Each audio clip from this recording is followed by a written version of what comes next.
Put this over here. Right.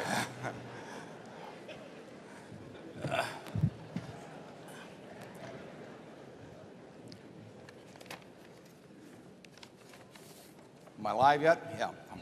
Morning.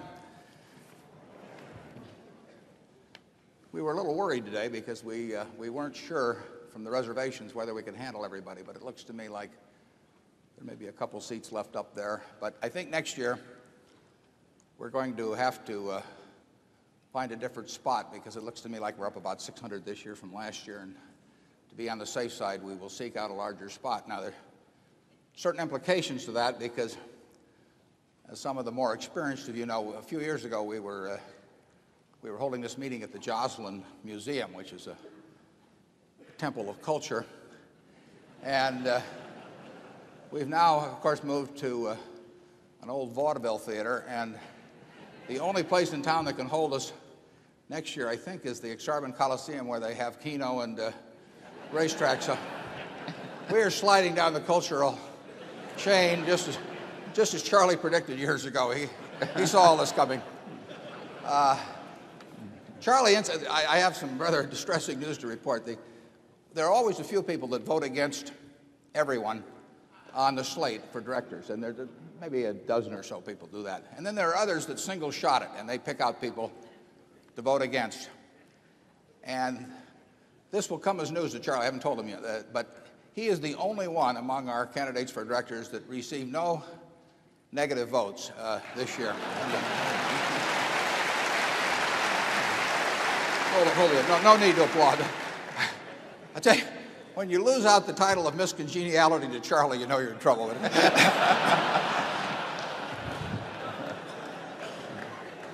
Now, I'd like to tell you a little bit how we'll run this. We will have the business meeting in a hurry with the cooperation of all of you, and then we will introduce our managers who are here, and then we will have a Q&A period. We will run that until 12 o'clock, at which point we'll break. And then at 12:15, if the hardcore want to stick around, we will have another hour or so until about 1:15 of questions. So you're free to leave, of course, any time. And I've pointed out in the past that it's much better form if you leave while Charlie is talking rather than when I'm talking. But feel free anytime. But if you're panicked and you're worried about being conspicuous by leaving, you will be able to leave at noon. We will have buses out front that will take you to the hotels or the airport, or to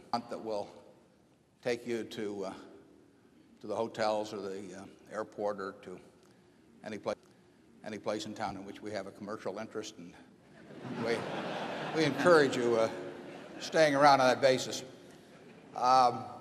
Let's get the business of the meeting out of the way, and then we can get on to more interesting things.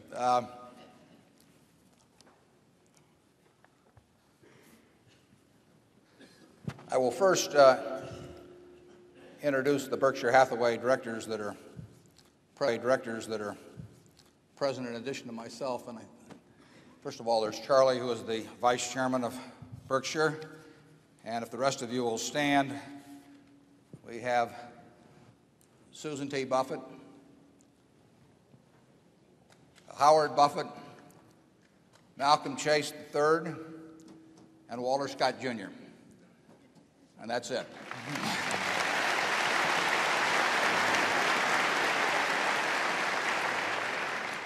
Also with us today are partners in the firm of Deloitte & Touche, our auditors, Mr. Ron Burgess and Mr. Craig Christensen. They are available to respond to appropriate questions you might have concerning their firm's audit of the accounts of Berkshire. Mr. Forrest Crutter is Secretary of Berkshire. He will make a written record of the proceedings. Mr. Robert M. Fitzsimmons has been appointed Inspector of Election at this meeting. He will certify to the count of votes cast in the election for directors. The named proxy holders for this meeting are Walter Scott Jr. and Mark D. Hamburg. Proxy cards have been returned through last Friday, representing 1,035,680 Berkshire shares to be voted by the proxy holders as indicated on the cards. That number of shares represents a quorum, and we will therefore directly proceed with the meeting. We will conduct the business of the meeting and adjourn to the formal meeting.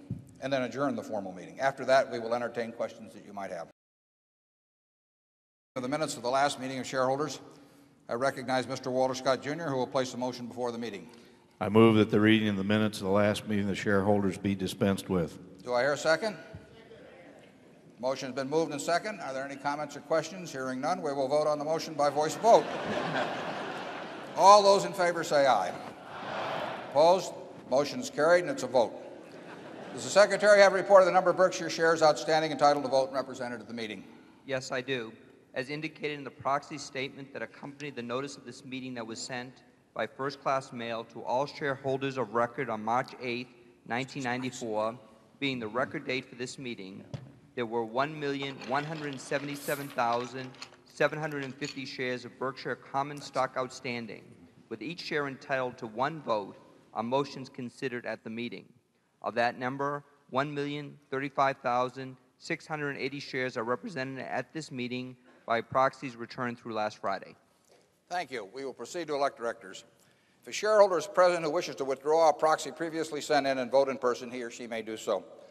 Also, if any shareholder that is present has not turned in a proxy and desires a ballot in order to vote in person, you may do so. If you wish to do this, please identify yourself to meeting officials in the aisles who will furnish a ballot to you. With those persons desiring ballots, please identify themselves so that we may distribute them. Just raise your hand. I now recognize Mr. Walter Scott, Jr. to place a motion before the meeting with respect to election of directors. I move that Warren Buffett, Susan Buffett, Howard Buffett, Malcolm Chase, Charles Munger, and Walter Scott be elected as directors. Is there a second? It's been moved and seconded that Warren E. Buffett, Susan T. Buffett, Howard G. Buffett, Malcolm G. Chase III, Charles T. Munger, and Walter Scott, Jr. be elected as directors. Are there any other nominations? Is there any discussion? Motion and nominations are ready to be acted upon. If there are any shareholders voting in person, that they should now mark their ballots and allow the ballots to be delivered to the Inspector of Elections. Seeing none, would the proxy holders please also submit to the Inspector of Elections a ballot voting the proxies in accordance with the instructions they have received. Mr. Fitzsimmons, when you're ready, you may give your report. My report is ready. The ballot of the proxy holders received through last Friday cast not less than 1,035,407 votes for each nominee. That number far exceeds the majority of the number of all shares outstanding, and a more precise count cannot change the results of the election. However, the certification required by Delaware law regarding the precise count of the votes, including the votes cast in person at this meeting, will be given to the Secretary to be placed with the minutes of this meeting. Thank you, Mr. Fitzsimmons. Warren E. Buffett, Susan T. Buffett, Howard G. Buffett, Malcolm G. Chase III, Charles T. Munger, and Walter Scott, Jr. have been elected as directors. Does anyone have any further business to come before this meeting before we adjourn? If not, I recognize Mr. Walter Scott, Jr. to place a motion before the meeting. I move the meeting be adjourned. If not, I recognize Mr. Walter Scott, Jr. to place a motion before the meeting. I move the meeting be adjourned. Second? Motion adjourned has been made and second. We will second. Motion adjourned has been made and second. We will vote by voice. Is there any discussion? If not, all in favor say aye. Opposed say no. The meeting's adjourned.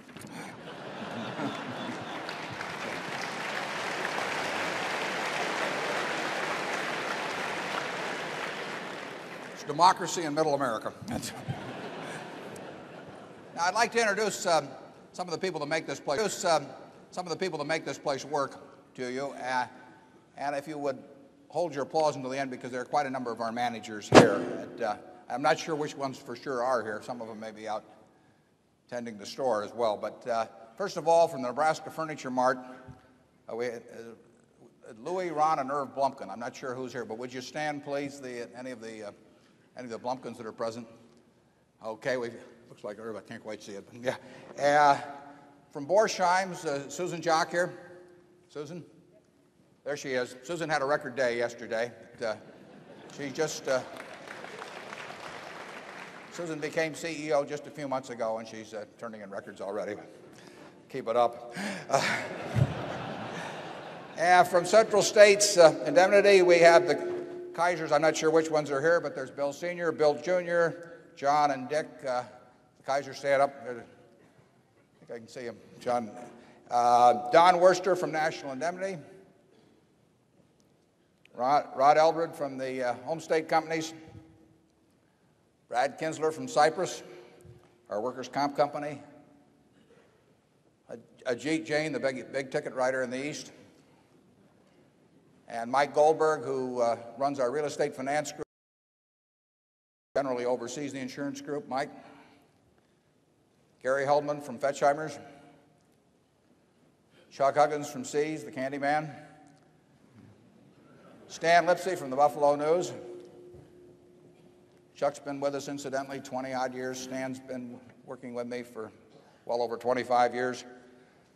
Frank Rooney and Jim Isler from H.H. Brown. Dave Hillstrom from Precision Steel. Ralph Shea from Scott Fetzer. Peter Lundner, who is with our newest acquisition, Dexter Shoe, and Harold Alfon, his partner, couldn't be with us because his wife is ill. And finally, the manager that's been with Charlie and me the longest, Harry Bottle from K&W. Harry, you here? There it is. There's Harry. Yeah, Harry saved our bacon back in 1962 or so, when in some mad moment I went into the windmill business, and Harry got me out of it. That's our group of managers, and I appreciate it if you give them a hand.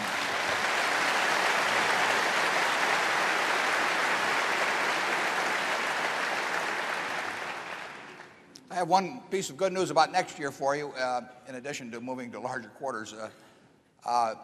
They're going to add nonstop air service from New York, Washington, and Los Angeles here in the next few months, Midwest Express. So I hope they do very well with it, and I hope that makes it easier for you to get into town. And, now, in this, for the next 2 hours and 15 minutes or so, we'll have a session where we will take questions. We have 7 zones, 3 on the main floor. We'll start over there with zone 1 and work across. On the main floor, if you'll raise your hand, the person who is handling the mic will pass it to you, and we'll try to not repeat any individual in any one zone until everyone in that zone has had a chance to ask one question. So after you've been on once, let other people get a shot. When we move up to the loge, we have 1 person there, and then we have 3 in the balcony, which is essentially full now. And we would up there, we would appreciate it if you'd leave your seat and go to the person with the mic. It'll be a little easier in both the loge and the balcony to handle it that way. And if you'll go a little ahead of time, that way if there's a line of 2 or 3, you can line up for questions in both the loge and balcony. So whatever you'd care to ask, if you want an optimistic answer, you'll of course direct your question to Charlie. And like a little more realism, you'll come to me. And let's start over in zone 1. Sometimes we can't see too well from up here, but in fact I can't even see the monitor right now. But do we have one over there?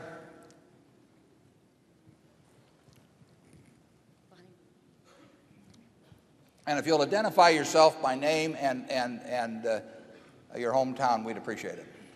My name is Michael Mullen from Omaha. Would you comment on the use of derivatives? I noticed Dell Computer stock was off 2.5 points Friday with the loss in derivatives. The question is about derivatives. We have in this room the author of the best thing you can read on that.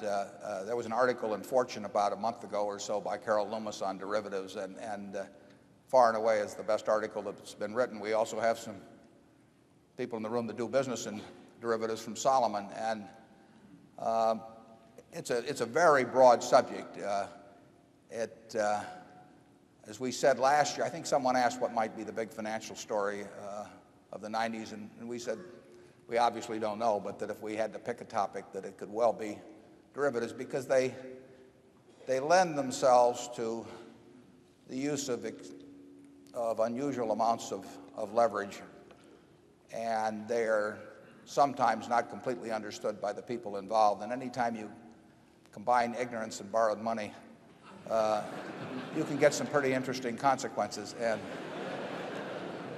particularly when the numbers get big. And you've seen that, of course, recently with the recent Procter & Gamble announcement. Now, I don't know the details of the P&G derivatives, but I understand, at least from that what started out as interest rate swaps ended up with P&G writing puts on large quantities of U.S. and I think one other country's bonds. And anytime you go from selling soap to writing puts on bonds, you've made a big jump. And the ability to borrow enormous amounts of money, combined with the chance to get either very rich or very poor very quickly, has historically been a recipe for trouble at some point. And derivatives are not going to go away. They serve useful purposes and all of that, but I'm just saying that it has that potential. And we've seen a little bit of that. I can't think of anything that we've done that would... Do you think of anything we do that approaches derivatives, Charlie? Directly? No. No. I may have to cut him off if he talks too long.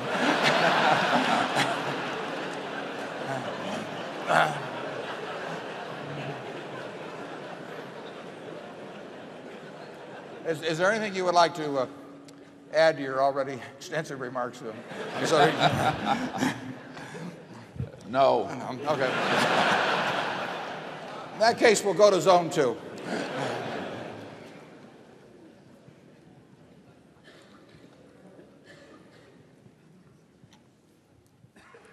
My name is Hugh Stevenson. I'm a shareholder from Atlanta. My question involves the company's investment in the stock of Cap Cities. It's been my understanding in the past that that was regarded as one of the 4, quote-unquote, permanent holdings of the company. So I was a little bit confused by the disposition of 1 million shares. Could you clarify that? Was my previous understanding incorrect, or has there been some change, or is there a third possibility? Well, we have classified the Washington Post Company and Cap Cities and Geico and Coke in the category of permanent holdings. But in the case of 3 of those 4, the Washington Post Company, I don't know, maybe 7 or 8 years ago, Geico some years back, and now Cap Cities, we have participated in tenders where the company has repurchased shares. Now, the first 2, the Post and Geico, we participated proportionally. That was not feasible and incidentally not as attractive tax-wise anymore. The 1968 Tax Act changed the desirability of proportional redemptions of shares from our standpoint. That point has been missed by a lot of journalists in commenting on it, but it just so happens that the commentary that has been written has been obsolete in some cases by 6 or 7 years. But we did participate in the Cap Cities tender offer just as we did in the Post and Geico. We still are by far the largest shareholder of Cap Cities. We think it's a superbly run operation in a business that looks a little tougher than it did 15 years ago, but looks a little bit better than it did 15 months ago. Charlie, you have anything on? No. He's thinking it over now, though, before. Zone 3.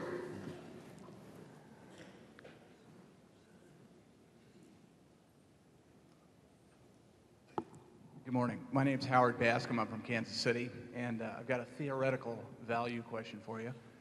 If you were to buy a business and you bought it at its intrinsic value, what's the minimum after-tax free cash flow yield you'd need to get?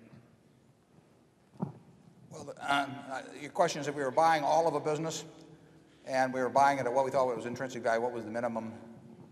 Correct. Present earning power, or what the minimum discount rate of future streams? No, what's the minimum current after-tax free cash flow yield you'd need to get? We could conceivably buy a business. I don't think we would be likely to, but we could conceivably buy a business that had no current after-tax cash flow but we would have to think had a tremendous future. But we would not find, obviously, the current figures, particularly in the kind of businesses we buy, tend to be representative, we think, of what's going to happen in the future. But that would not necessarily have to be the case.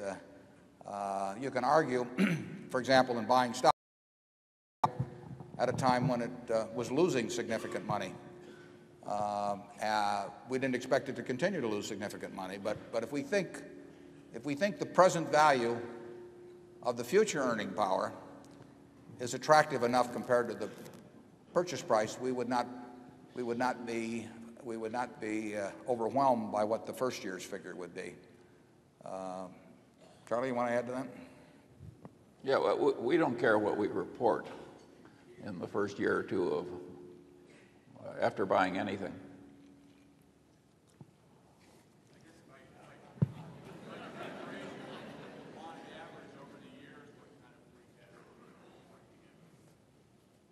Well, I would say that in a world of 7% long-term bond rates, that we would certainly want to think we were discounting future after-tax streams of cash at least a 10% rate. But that will depend on the certainty we feel about the business. The more certain that we feel about a business, the closer we're willing to play it. We have to feel pretty certain about any business before we're even interested at all. But there's still degrees of certainty. And if we thought we were getting a stream of cash over the next 30 years that we felt extremely certain about, we would use a discount rate that would be somewhat less than if it was one where we thought we might get some surprises in 5 or 10 years. The possibility existed. Charlie? Nothing to add. Okay. Zone 4. Morris Spence from Omaha, Nebraska. You've made comments on several occasions about the intrinsic business value of the insurance operations. And in this year's report, you state that the insurance business possesses an intrinsic value that exceeds book value by a large amount, larger, in fact, than is the case at any other Berkshire business. I was wondering if you would explain in greater detail why you believe that to be true. Well, it's very hard to quantify, as we've said many times in the report, but I think that it's clear that even taking fairly pessimistic assumptions, that the excess of intrinsic value over carrying value is higher by some margin for the insurance business. And I think that the table in the report that shows you what our cost of float has been over the years and also what the trend of float has been over the years would, unless you thought that table had no validity for the future, I think that table would tend to point you in the direction of saying the insurance business does have a very significant excess of intrinsic value over carrying value. Very hard number to put something on, and you don't want to extrapolate that table out, but I think that table shows that we started with maybe 20 million of float and that we're up to something close to 3 billion of float, and that float has come to us at a cost that's extremely attractive on average over the years. And just to pick an example, last year when we actually had an underwriting profit, the value of that float was something over $200 million. And that figure was a lot bigger than it was 10 years ago or 20 years ago. So that is a stream. Last year was unusually favorable, but that's a very significant stream of earnings, and it's one we feel we have reasonably good prospects in. So we feel very good about the insurance business. Okay, Zone 5. Yeah, my name is Cy Rademacher from Omaha.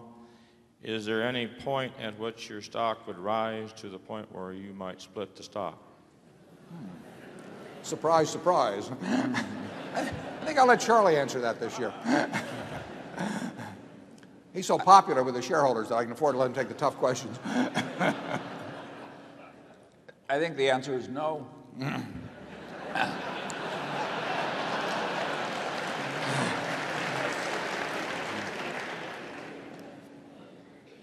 I think the idea of carving ownerships in an enterprise into little tiny $20 pieces is almost insane. I mean, it's quite inefficient to service a $20 account, and I don't see why there shouldn't be a minimum as a condition of joining some enterprise. Certainly, we'd all feel that way in a private enterprise. Yeah, we would not carve it up in $20 units. We find it very, it's interesting because every company finds a way to fill up its common shareholder list, and you can start with the A's and work through to the Z's, and every company in the New York Stock Exchange, one way or another, has attracted some constituency of shareholders.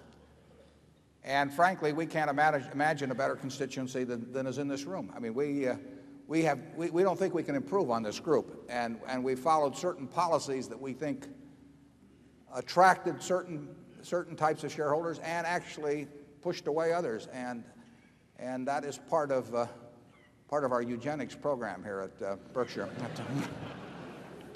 Yeah, just look around this room, and as you mingle with one another, this is a very outstanding group of people, and why would anybody want a different kind of a group?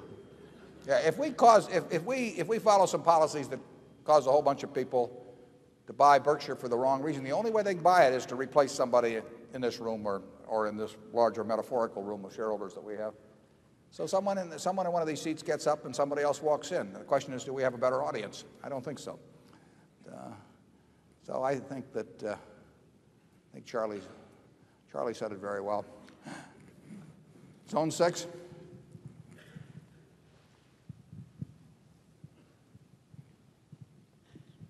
Mr. Buffett, my name is Rob Naw. I'm from Omaha, Nebraska.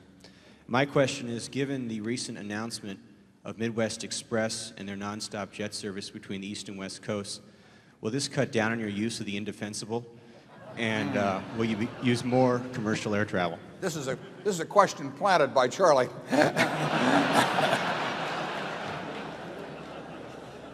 I think you should know. I take it to the drugstore at the moment, and it's just a question when I start sleeping in it at the hangar. Nothing will cut back on the indefensible. It's being painted right now, but I told him to make it last a long time. Charlie, though, was pointing out the merits of other kinds of transportation last night at the meeting of our managers. He might want to repeat those here.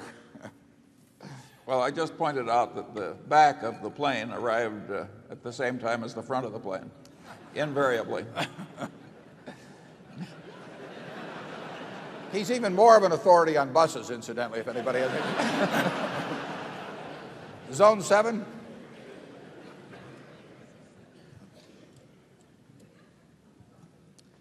Mr. Buffett, my name's Alan Maxwell from Omaha. I've got two questions. What is your next goal in life now that you're the richest man in the country? That's easy. It's to be the oldest man in the country.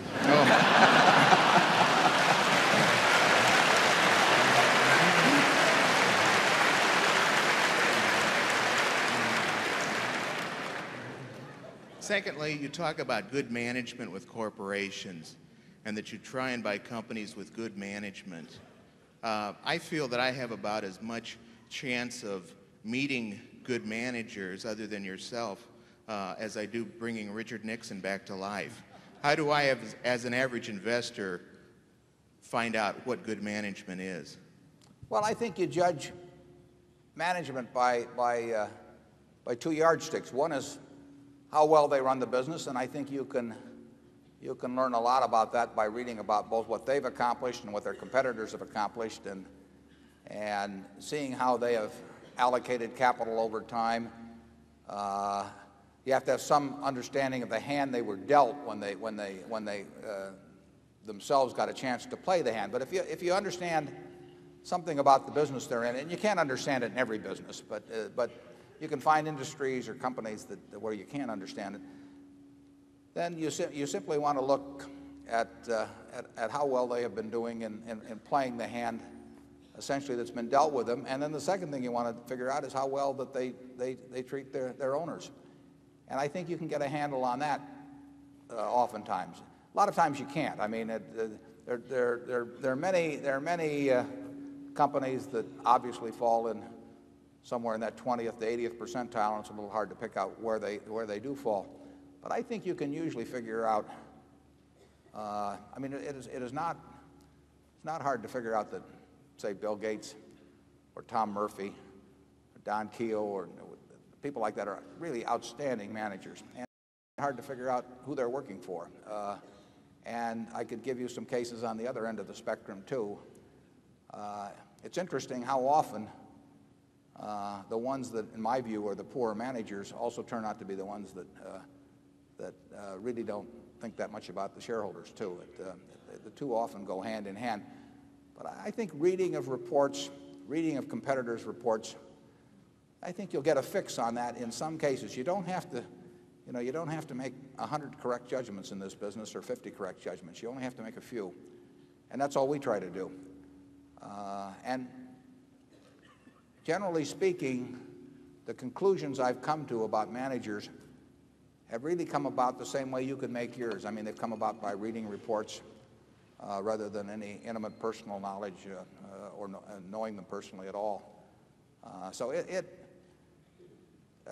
read the proxy statements, see what they think of, see how they treat themselves versus how they treat the shareholders, and look at what they have accomplished, considering what the hand was that they were dealt when they took over, compared to what is going on in the industry.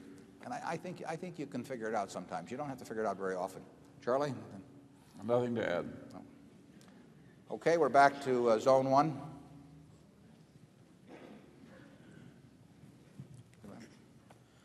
Hi there. My name is Lee. I'm from Palo Alto, California. In meeting Ajit Jain, I've been very impressed over the years. I think I even met his parents once. They came from India. Please comment on your deepest impressions of his personality and managerial skills, and also how you go about exactly keeping somebody with such fine skills within the fold.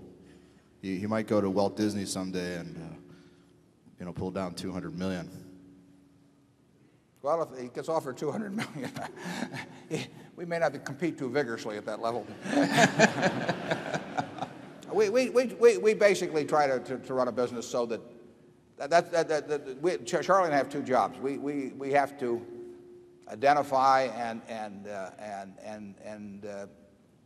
keep good managers interested after we figured out who they are, and that often is a little different here because I would say a majority of our managers are financially independent, so that they don't go to work because they are worried about putting kids through school or putting food on the table. So they have to have some reason to go to work aside from that. They have to be treated fairly in terms of compensation, but they also have to figure it is better than playing golf every day or whatever it may be. And so that's one of the jobs we have, and we basically attack that the same way. We look at what they do the same way we look at what we do. We've got a wonderful group of shareholders. Before I ran this, I had a partnership. I had a great group of partners, and essentially I like to be left alone to do what I did. I like to be judged on the scorecard at the end of the year rather than on every stroke, and not second-guessed in a way that was inappropriate.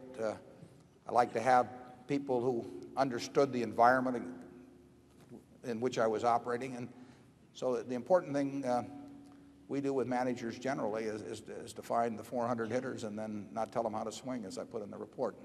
Second thing we do is allocate capital. And aside from that, we play bridge. It's pretty much what happens at Berkshire. So with any of the managers you might name here,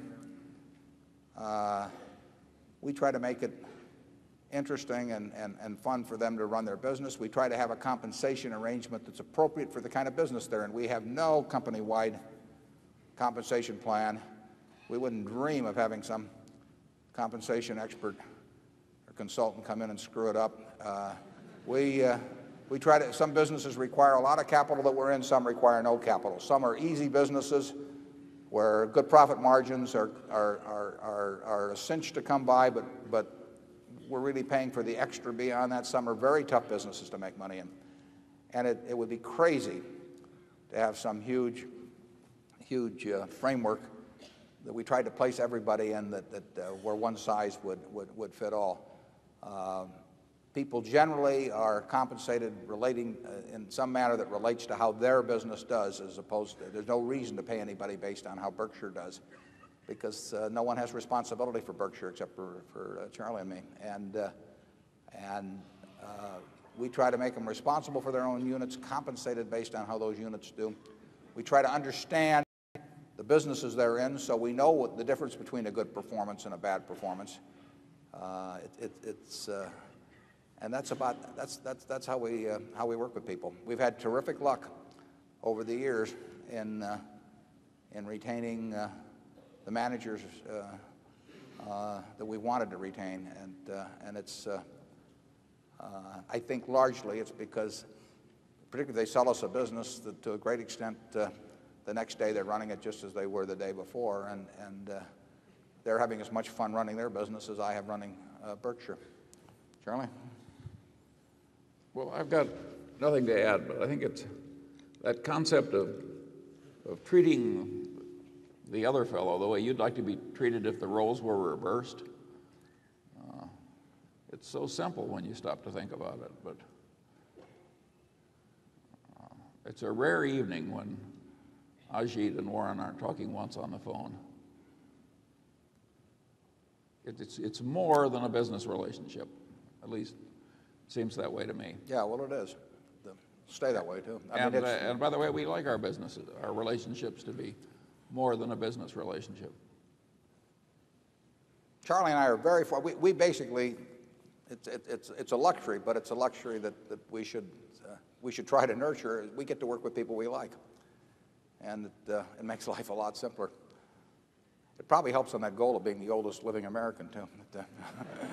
Yeah, and we tend to like people we admire. Yeah, who do we like that we don't admire, Charlie? Start naming names. Do these people have names? Zone 2.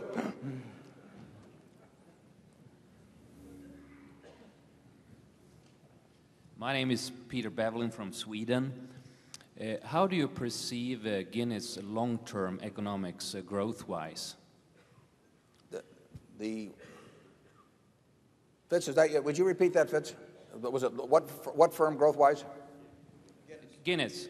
Oh, Guinness. I'm not as much of an expert on Guinness's products as Charlie is. We proved that.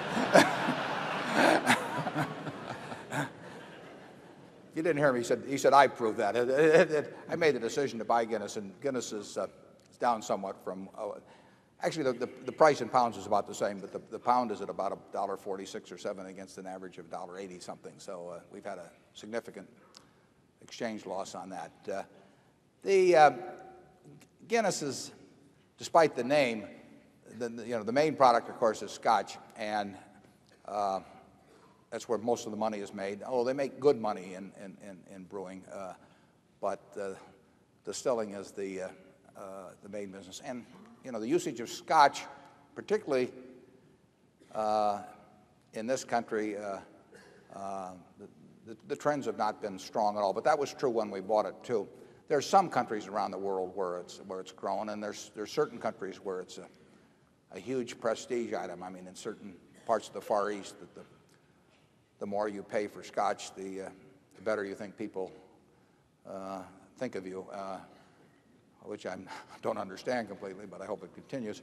But the worldwide Scotch consumption has not been anything to write home about. Guinness makes a lot of money in the business, but I don't see anything in published history that would lead you to believe that the growth prospects in terms of physical volume are high for Scotch. The Guinness itself, the beer, actually has shown pretty good growth rates in some countries, actually from a very tiny base in the U.S. as well. But they will have to do well in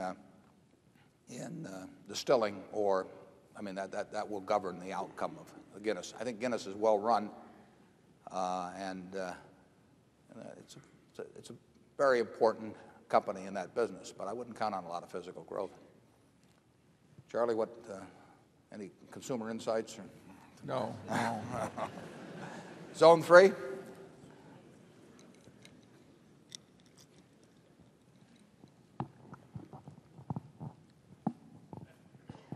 Mr. Buffett, my name is Arthur Collius from Canton, Massachusetts, and I'd like to know how you respond to the question that my associates asked me when they say that Berkshire Hathaway has been a good investment up to now, but if, God forbid, something happens to Mr. Warren Buffett.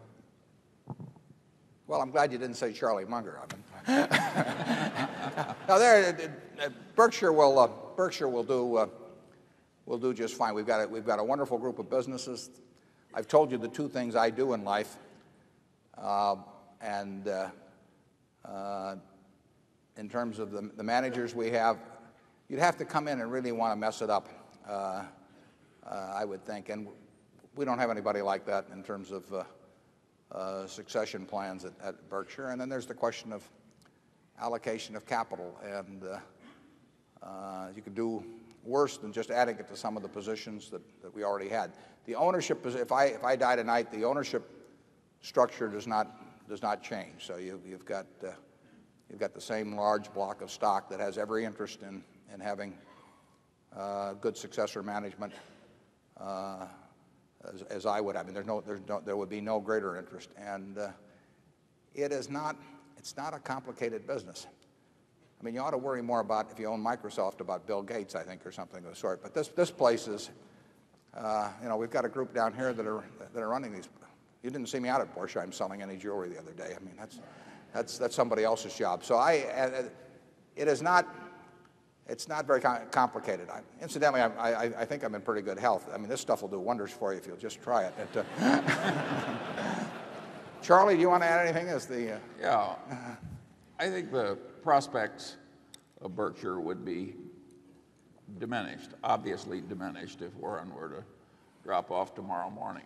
But it would still be one hell of a company, and I think it would still do quite well. I used to do legal work when I was young for Charlie Skouras. I heard him once say, my business, which was movie theaters like this one, was off 25% last year, and last year was off 25% from the year before, and that was off 25% from the year before. And then he pounded the table and he'd say, but it's still one hell of a business. It's not a formula we want to test, No.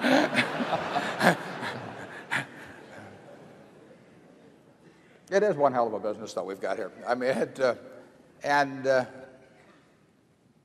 if you saw what happened at Berkshire headquarters, you would not worry as much. There's very little going on there that contributes to things. We're right now at our peak of activity. This is it. Zone 4. First of all, my name is Al Martin, and my wife, Terry, is here with me. And I appreciate the invitation to attend this meeting. I was a little bit dubious and quite excited at that game Saturday night. I didn't know which side was going to throw the game to the other one, but I did find out at the end. The first question actually was somewhat answered, but not fully. Has the board considered a reverse split? My experience has been that... Would you like to make that a motion? There was a motion for a reverse split. I would say a 2-for-1, because if it were 3 or 4-for-1, I might end up with no shares, or fractional shares. But anyway, my experience has been that all of the stocks that have split have gone down in the next 2 or 3 months or the next 2 or 3 years, including one which you are drinking, which is a flat Coke. Also, I have observed Merck over the last several years to be hitting a low, which split 3-for-1. So I think that, the reasons for splitting stocks are to make it affordable. I found that every stock I ever bought was never affordable. I found the reason I bought it was because I couldn't afford not to buy it. So that's a different philosophy. I guess that's somewhat shared indirectly with the board's running of the stock. The second question, which is has to do with... Hope it's as easy as the first question. Well,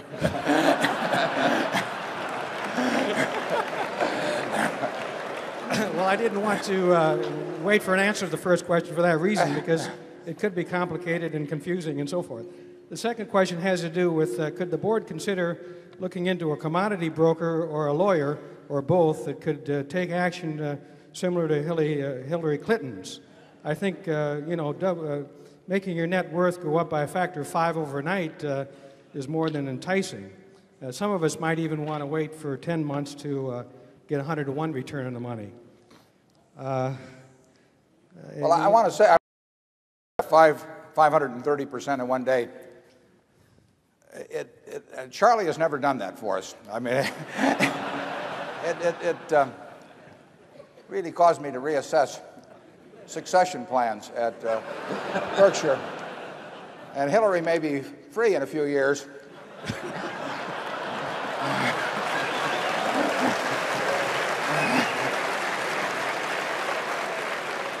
I hope you're applauding over her coming to Berkshire, not being free, but I'll leave that up there.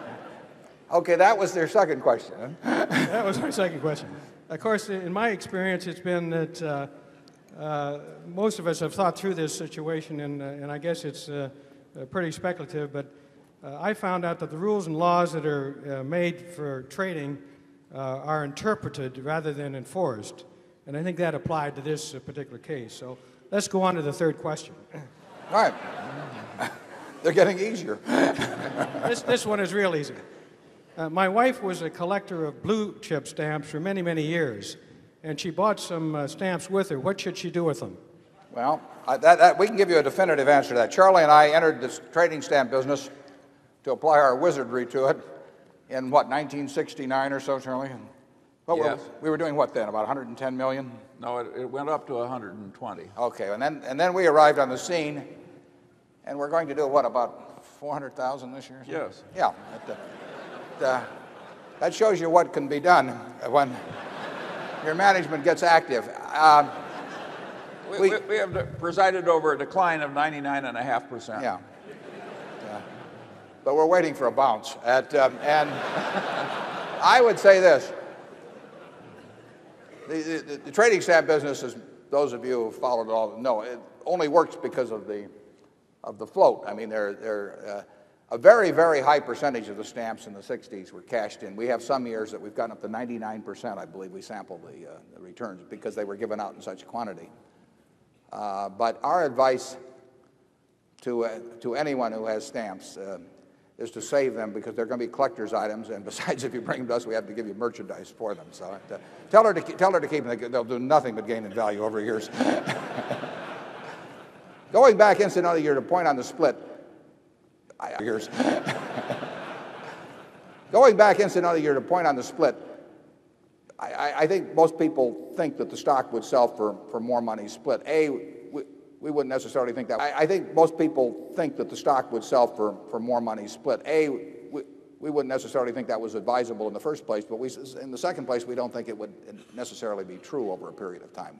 We think our stock is more likely to be rationally priced over time following the present policies than if we were to split it in some major way. And we don't think the average price would necessarily be higher. We think that the volatility would probably be somewhat greater.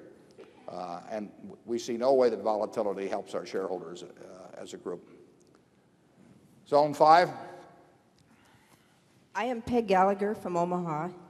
Mr. Buffett, are you interested in influencing Mr. Greenspan at the Fed to stop raising interest rates? Well, I wouldn't have any influence with him. He was on the board of Cap City some years ago, and I know him a bit, but I don't think anyone would have any influence with Mr. Greenspan on that point. But I generally think that his actions have been quite sound during his period as Fed chief. I mean, it's part of the job of the Fed, as Mr. Martin said many years ago, is to take away the punch bowl at the party occasionally. And that's a very difficult policy to quantify, working with markets day by day. And of course, it's always been the job of the Fed basically to lean against the wind, which of course means if the wind changes, you fall flat on your face, but that's another question. But I think what he has done has probably been somewhat appropriate. I think he's probably been surprised a little bit as to what has happened with with long-term rates as he's nudged up short-term rates. I think he was hoping that, this is just a guess on my part, that action sort of early in the cycle on the short-term rate front might make people feel more confident about the longer-term rates, and therefore that the yield curve would flatten some. I don't know that. And he may have been a little surprised on that. But it's not an easy job he has, so I would not second guess him myself. Charlie, how do you feel about him? Fine. Greenspan is safe. Zone 6. Mr. Buffett, I'm Lee Miller from St. Louis. There was an article in the April 18th Barron's that attempted to calculate the value behind each Berkshire Hathaway share. I'm sure you have some views on that, and I'd be very interested in your perspective on that issue. Yeah, there was an article about a week or so ago in Barron's. The same fellow wrote an article about 4 years ago, reaching pretty much the same conclusion, and I hope he hasn't been short in between. But I would say this: it is not the way I would calculate the intrinsic value of Berkshire. But everyone in securities markets makes choices on that. Every day somebody sells a few shares of Berkshire and someone buys, and they are probably coming to differing opinions about valuation. I would say that I found it strange that apparently he forgot we were in the insurance business, but that's not total. It really doesn't make any difference. I mean, we don't pay any attention to what people say about Coca-Cola stock or Gillette stock or any of those things. I mean, on any given day, 2 million shares of Coca-Cola may trade. That's a lot of people selling, a lot of people buying it. If you talk to one person, you'd hear one thing, and talk to another. You really should not make decisions in securities based on what other people think. If you're doing that, you should think about doing something else, because a public opinion poll will not get you rich in Wall Street. So you really want to stick with businesses that you feel you can somehow evaluate yourself. And Charlie and I, we don't read anything about what the economy is going to do, or the market's going to do, or what anytime I see some article that says, these analysts say this or that about some business, it doesn't mean anything to us. You cannot get rich with a weather vane. Zone 7. I'm Edward Barr from Lexington, Kentucky, and I'd like to ask, given the amount of capital in the banking industry, do you think that more banks should be buying back significant amounts of their stock, like SunTrust, versus just the token amounts that they're buying back, or just the authorized amounts? And then also, related question in banking, are banks too focused on goodwill amortization when declining to buy other banks for cash, thereby using purchase accounting, versus the normal practice in the industry of pooling accounting, even when the stock that they issue may be depressed or undervalued? Well, the first question about the capital in the industry, that you really have to look at that on a bank-by-bank basis, and there is a lot more repurchasing of shares by banks taking place. You mentioned SunTrust, but National City they bought it back, I think 5% of their, National City of Cleveland bought back 5% of their stock in the first quarter. There's much more repurchasing going on, and that's simply a judgment call by management as to the level of capital they need going forward, and what level of capital enables them to earn the return on equity that they think appropriate, and what they feel like paying for their own shares. So I think you have to look at that on case by case. We certainly like it. If we were to own a bank, we would, or own shares in a bank, we would like the idea of the bank repurchasing its stock at a price that we thought was attractive. We would think that they probably knew more about their own bank than some other bank they were going to buy, and that if the numbers are right, it's an attractive way to use capital. Your second question about goodwill amortization and purchase accounting versus pooling, we care not. At Berkshire, it absolutely makes no difference to us what accounting treatment we get on something. We are interested in the economics of a transaction. Some banks some businesses generally, most businesses perhaps, prefer pooling because they don't like to take a goodwill amortization charge. We think our shareholders are smart enough, particularly if we make it clear to them the accounting consequences. We think they're smart enough to look through to the economic reality of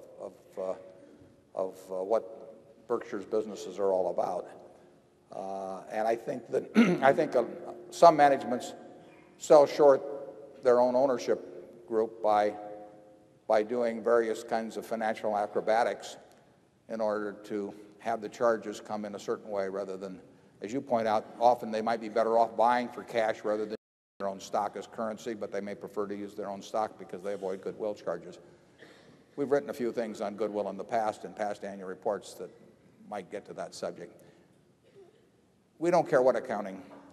We sort of rewrite the accounting for any business that we're looking at because in our heads we want to have, in effect, a standardized way of looking at businesses.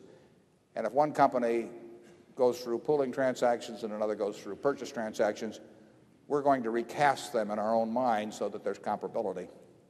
Charlie? Yeah, the published accounting results are in accordance with standard convention, and they're a place to start economic analysis. The figures are frequently quite silly on a functional basis. I'm not criticizing accounting conventions except for some. Yeah. But I think it's just a place to start thinking about economic reality. By their nature, they can't tie perfectly. They can't even tie very well to economic reality. We regard it as a negative when we find a management that's preoccupied with accounting considerations, but we find it so frequent that we can't afford to use it as a total exclusionary factor. It really surprises me how many managements focus on accounting and the time they spend on it. It's really unproductive. If you find a management that doesn't care about the accounting but does explain to you in clear terms what's going on, I think you should regard that as a plus in owning a security. Zone 1.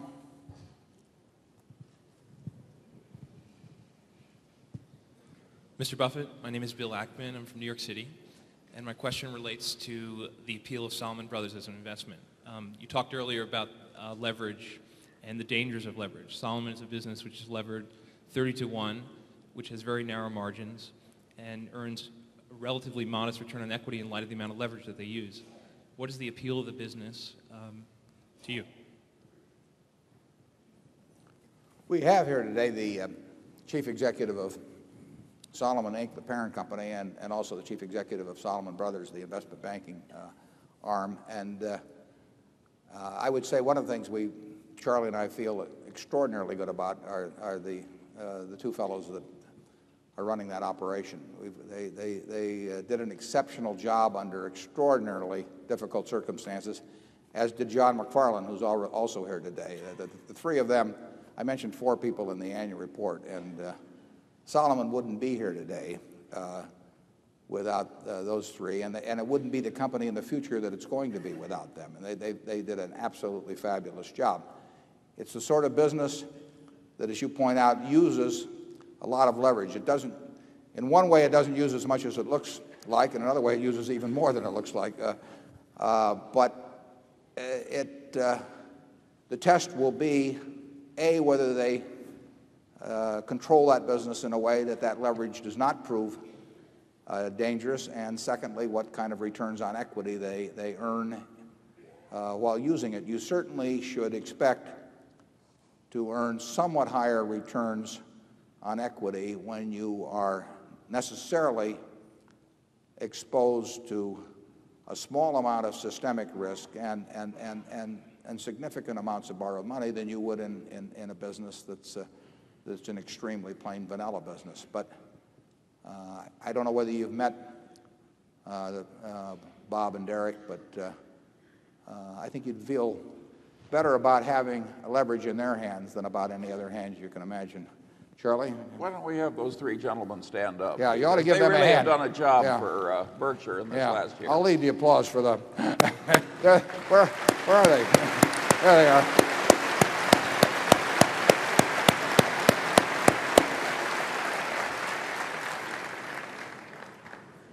I've mentioned this before, but it's worth mentioning again. Derek took on the job of being the operating head of Salomon Brothers on August 18th, 1991. He didn't know he couldn't know what he was getting into exactly. 2 months later or 3 months later, we never had a conversation about compensation. He did not ask me for Berkshire or my guarantee for indemnification because he was walking into unknown legal problems we didn't know what we would finally uncover. And he worked incredible hours to keep that place together, which was not easy. Bob Denham, I called, I guess on the 23rd or so, I called him on a Friday. I got home on a Saturday, the 24th of August. He was living a nice, pleasant, peaceful life in California and had a first-class law firm, good group of clients. Wife had a good job there, and I told him I was in a mess and there wasn't any second choice. And 3 days later, he was back in New York and living in a small apartment in Battery City and handling the general counsel's job at Salomon. They found John McFarland on that Sunday on the 18th. I think he was running in a triathlon or something. Not a practice that Charlie and I follow, but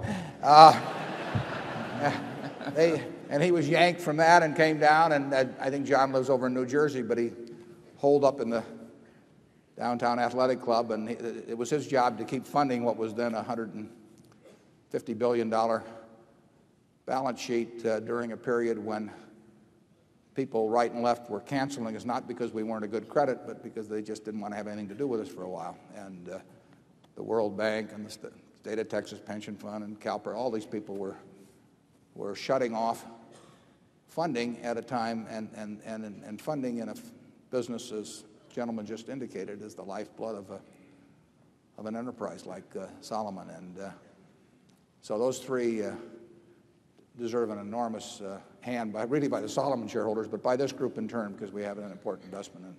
So I thank them publicly.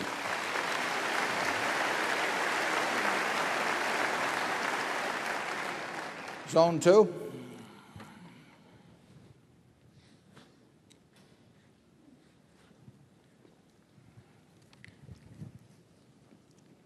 I'm Kelly Ranson from San Antonio, Texas, and I wondered if you could comment on the mutual savings and loan. There was just a footnote that the deposits had been assumed by a federal savings bank. And also, what about the annual report for Wesco Financial that I know it used to be in the annual report for Berkshire? Just wondered if you could comment on that, please. The question is about our 80% owned subsidiary, Wesco Financial, sold its ownership in Mutual Savings and Loan of Pasadena last year. I'll let Charlie comment on that. And then the second question is about the Wesco report, which is available to any Berkshire shareholder simply by writing Wesco. But we found that stapling problems and other things made it a little difficult to keep adding that every year to the report. So now we make it available to anyone who would, in Berkshire, who would like to have it. But Charlie, you want to comment on the sale of Mutual? Yes, the savings and loan business became very much more heavily regulated after the huge nationwide collection of scandal and insolvency and so on. And meanwhile, we had a very small savings and loan association, and the combination of the new regulation and the fact that it was a very small part of our operation made us decide that we were better off without it.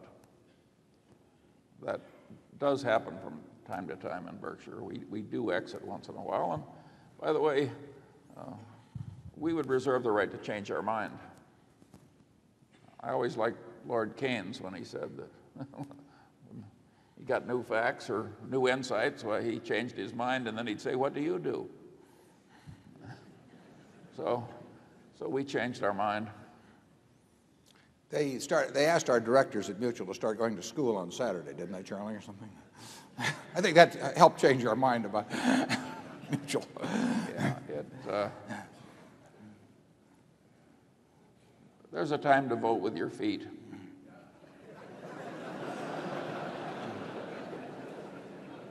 And even your wallet. Zone 3. Chicago. Can you speak to some of the economic characteristics of the shoe industry that allow the business to be profitable and, in your view, attractive? I didn't hear that. Did you hear that, John? He wanted you to comment on the merits of the shoe industry. Well, I think our feelings for the shoe industry are very clear from what's been happening the last few years. We think it's a great business to be in as long as you're in with Frank Rooney and Jim Isler and Peter Lunder and Harold Alfont. Otherwise, it hasn't been too good. We have a couple of extraordinary shoe operations, but they're not extraordinary because we get our leather from different steers or anything of the sort.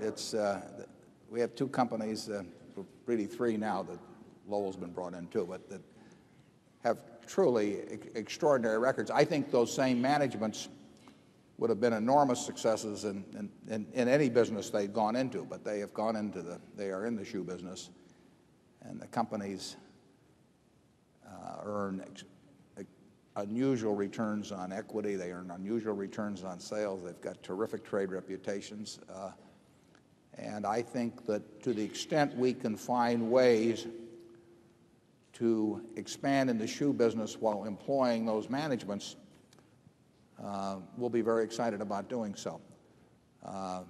It isn't because we think that the shoe industry is any cinch, per se, or anything of the sort, but we've got a lot of talent employed in the shoe business, and whenever we've got talent, we like to try and figure out a way to give them as big a domain as we can. And it's not inconceivable that we would expand the shoe business, perhaps even significantly over time. Zone 4. Yeah, thanks, Mr. Buffett. My name is Stuart Hartman from Sioux City. After the brevity of the last question from Section 4, I'll try to be extremely brief. Given the scrutiny that the tobacco business is going under right now, number one, what do you see as the business prospects for those huge cash cows, and at any point would that be attractive to you given their liability? Questions about the future of the tobacco business? I probably know more about that than you do because it's fraught with questions that relate to societal attitudes, and you can form an opinion on that just as well as I could. But I would not like to have a significant percentage of my net worth in the tobacco business myself. But they may have better futures than I envision. I don't really think that I have special insights on that. Charlie, you? No. You have to come to a conclusion as to how society is going to want to treat, and the present administration for that matter. The economics of the business may be fine, but that doesn't mean it has a great future. Zone 5. I'm Harriet Morton from Seattle, Washington. I'm wondering, when you are considering an acquisition, how you look at the usefulness of the product. In looking at any business? Yes. Yeah. Well, obviously, we look at what the market says is the utility, and the market has voted very heavily for Dexter shoe, just to be an example. I don't know how many pairs of shoes they were turning out back in 1958 or thereabouts, but year after year, people have essentially voted for the utility of that product. There are 750 50 million or so 8-ounce servings of one product or another from the Coca-Cola company consumed every day around the world, and there are those of us who think the utility is very high. I can't make it through the day without a few. But there are other people that might rate it differently. But essentially, people are going to get thirsty, and if this is the way they take care of their thirst better than, and they prefer that to other forms, then I would rate the utility high of the product. But I think it's hard to argue with the market on that. I mean, some people may think that listening to a rock concert is not something of high utility. Other people may think it's terrific. And so we would judge that. I don't think we would come to an independent decision that there was some great utility residing in some product that had been available to the public for a long time, but the public had not endorsed in any way. Charlie? Well, I think that's right, but I'd say averaged out we're in a bunch of high utility products. I mean, nurses' shoes, work shoes, casual shoes. We don't have a lot of, Italian pumps. Don't rule it out, Charlie. We may be here next year defending it. Well, no, I just say if you judge the existing portfolio as indicating what the future is likely to be like. Well, certainly a lot of essentials were sold out of Borsheims yesterday. Yes.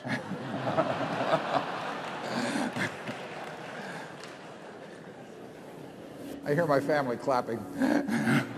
Zone 6. We have no question up here. Okay, Zone 7.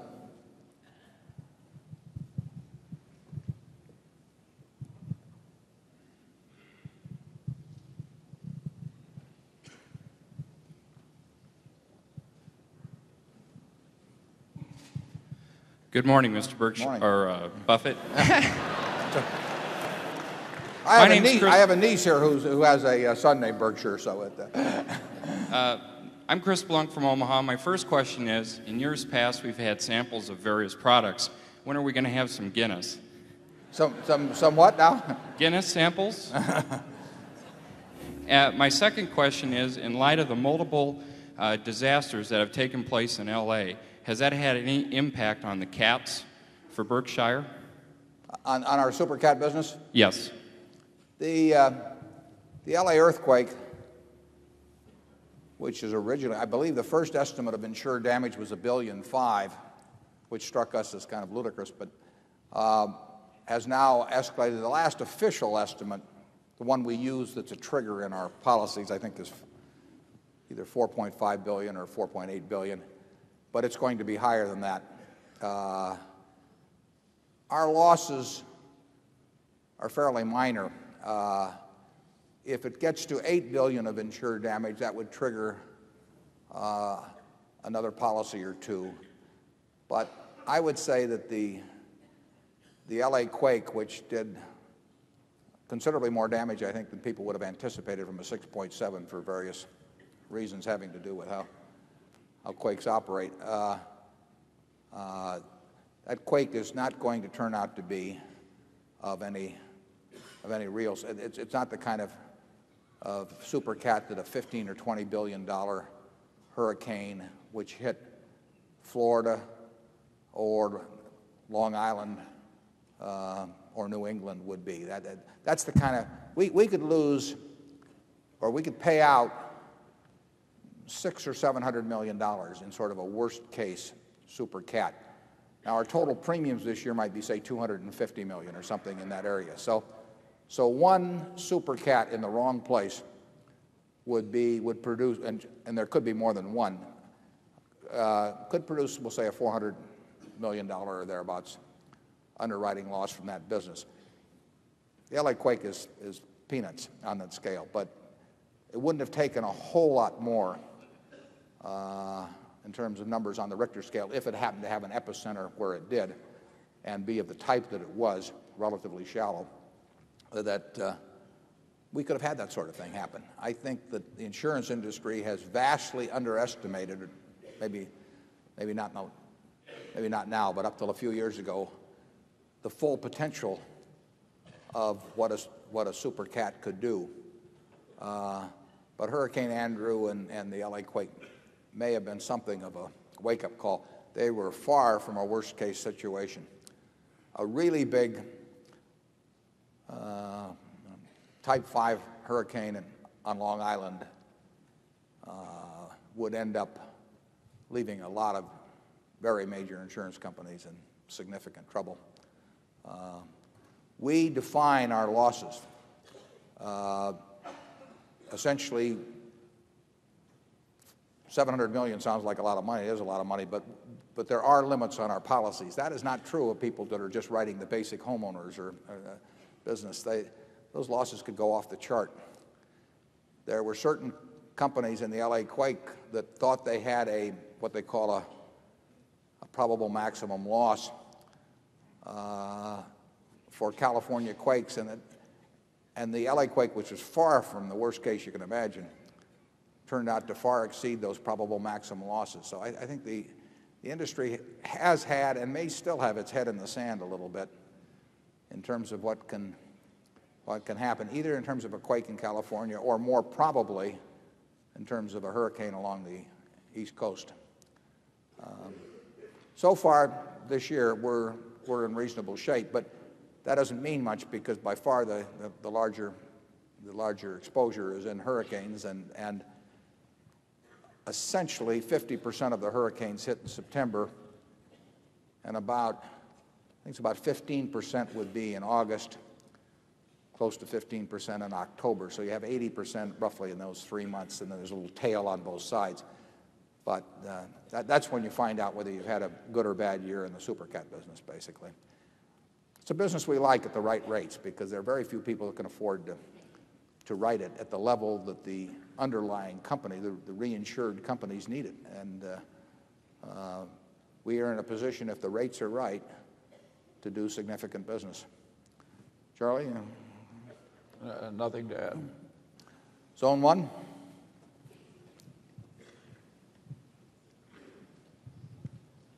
Clayton Riley from Jacksonville, Florida. This is a little different than all the other questions, but what were the 3 best books you read last year outside of the investment field? Even one will do. I'll give you. I'll tout a book first that I've read, but that isn't available yet. But it will be in September.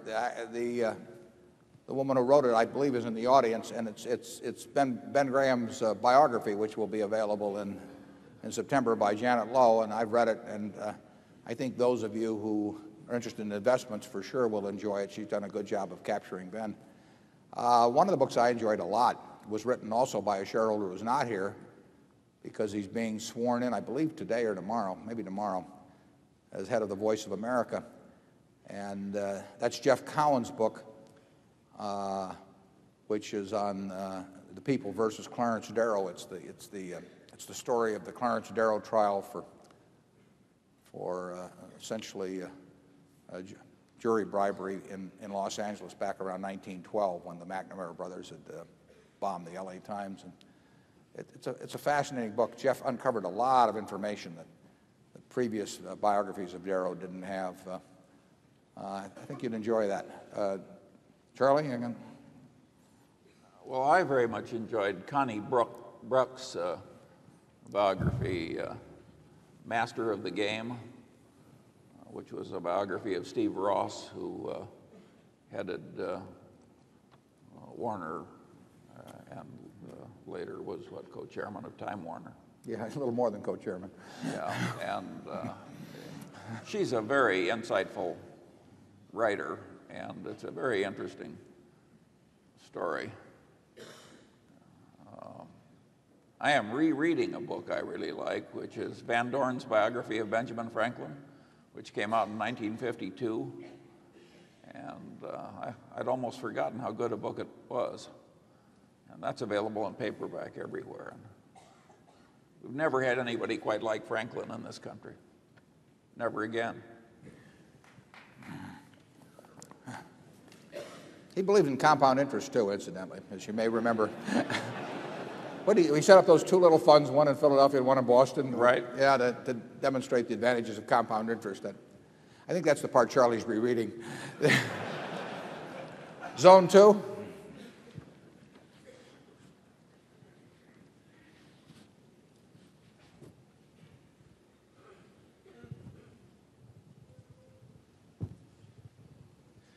Thank you for teaching so much to all of us about business. My name is Mike Assail from New York City. You mentioned earlier that Berkshire's shoe business was great, but that other shoe businesses were not so good. What are the uncertainties of the global brand leaders that the Berkshire seems to like? They like Coke and Gillette. The global brand leaders in the shoe business being Nike and Reebok. What are their uncertainties in terms of long-term competitive advantage, business economics, consumer behavior, and the other risk factors that you mentioned in the annual report this year? Thank you. So you're really asking about the future prospects of Nike and Reebok? Yeah, I don't know that much about those businesses. We do have one person in this audience at least who owns a lot of Reebok, but I'm not expressing a negative view in any way on that. I don't understand that. I don't understand their competitive position and the likelihood of permanence of their competitive position over a 10 or 20-year period, as well as I think I understand the position of Brown and Dexter. That doesn't mean I think that it's inferior. It doesn't mean that I think that we've got better businesses or anything. I think we've got very good businesses, but I haven't done the work. And I'm not sure if I did the work I would understand them. I think they are harder to understand, frankly, and to develop a fix on than our kinds. But they may be easier for other people who just have a better insight into that kind of business. Some businesses are a lot easier to understand than others. And Charlie and I don't like difficult problems. I mean, if something is hard to figure, we'd rather multiply by 3 than by pi. I mean, it's just easier for us. Charlie, Well, that is such an obvious point, and yet so many people think if they just hire somebody with the appropriate labels, they can do something very difficult. That is one of the most dangerous ideas a human being can have. All kinds of things just intrinsically create problems. The other day I was dealing with a problem, and I said, this thing, it's a new building. I said, this thing has 3 things I've learned to fear: an architect, a contractor, and a hill. And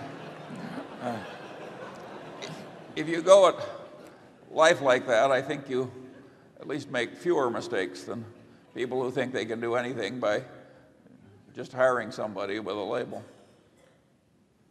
Excuse me, go ahead, sir. You don't have to hire out your thinking if you keep it simple. You don't have to do, we've said this before, but you don't have to do exceptional things to get exceptional results. And some people think that if you jump over a 7-foot bar, that the ribbon they pin on you is going to be worth more money than if you step over a 1-foot bar. And it just isn't true in the investment world at all. So you can do very ordinary things. I mean, what is complicated about this? But, we're $3 billion pre-tax better off than we were a few years ago because of it. There's nothing that I know about that product or its distribution system, its finances, or anything that really hundreds of thousands or millions of people aren't capable of, that they don't already know. They just don't do anything about it. And similarly, if you get into some complicated business, you can get a report that's 1,000 pages thick and you got PhDs working on it, but it doesn't mean anything. What you've got is a report, but you won't understand that business, what it's going to look like in 10 or 15 years. The big thing to do is avoid being wrong. There's some things that are so intrinsically dangerous. Another of my heroes is Mark Twain, who looked at the promoters of his day, and he He said, "A mine is a hole in the ground owned by a liar." And that's the way I've come to look at projections. I mean, basically, I can remember Warren and I were offered $2 million worth of projections once in the course of buying a business, and the book was this thick. And for nothing. And we were given it for nothing, and we wouldn't open it. You know, we'd almost pay $2 million not to look at it. It's ridiculous. I do not understand why any buyer of a business looks at a bunch of projections put together by a seller or his agent. Or his agent. I mean, you can almost say that it's naive to think that that has any utility whatsoever. We just are not interested. If we don't have some idea ourselves of what we think the future is, to sit there and listen to some other guy who's trying to sell us the business or get a commission on it, tell us what the future is going to be, like I say, it's very naive. Yeah, and 5 years out. Yeah. We had a line in the report one time, "Don't ask the barber whether you need a haircut." And it's quite applicable to projections by sellers of businesses. Zone 3. Mr. Buffett, Greg Ulrich from Washington, D.C. In the last year, United Airlines and Northwest have resolved some of their financial problems by moving ownership over to the employees. With U.S. Air's current positions, problems, what do you see as occurring with U.S. Air, and do you see any movement toward employee ownership, and how will that affect Berkshire's interest in the company?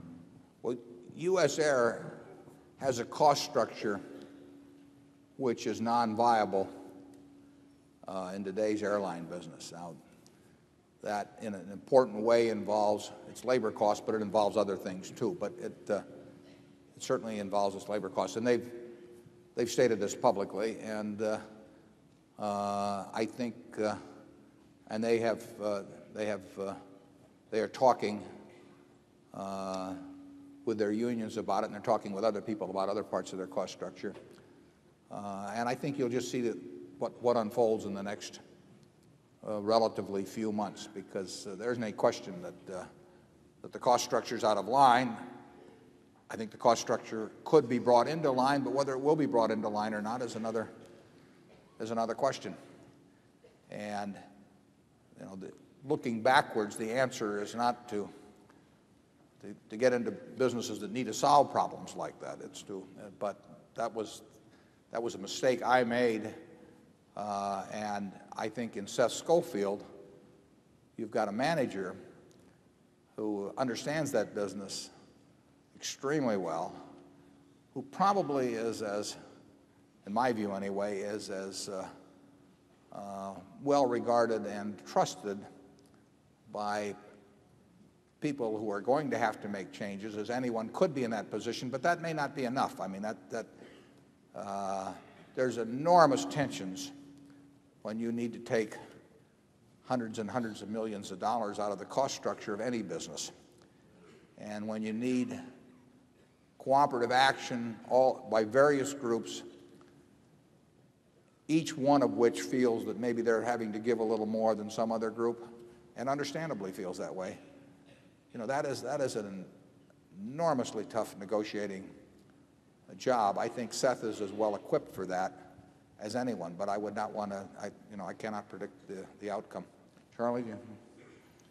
Well, if I were a union leader, I would give Seth whatever he wants, because he's not the kind of a fellow who would ask for more than he needs. And it's perfectly obvious that's the correct decision on the labor side, but whether the obvious will be done or not is in the lap of the gods. That's a lot of people with a lot of different motivations, and those are really tough questions. I mean, Charlie and I have been involved with that sort of thing a few times, and frequently it works out, but it's not preordained. Zone 4.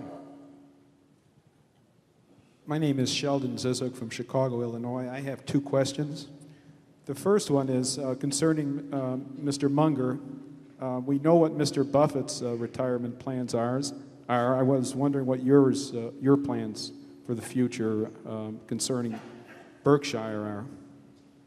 I've always preferred the system of retirement where you can't quite tell from observing from the outside whether the man is working or retired.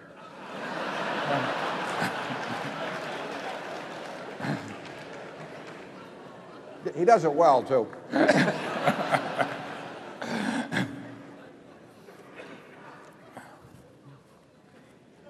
You know, a problem in many businesses, particularly the more bureaucratic ones, is that your employees retire, but they don't tell you.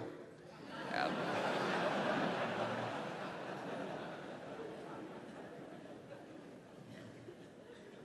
I think I can speak for Charlie on this. So Charlie and I are not in any hurry to retire.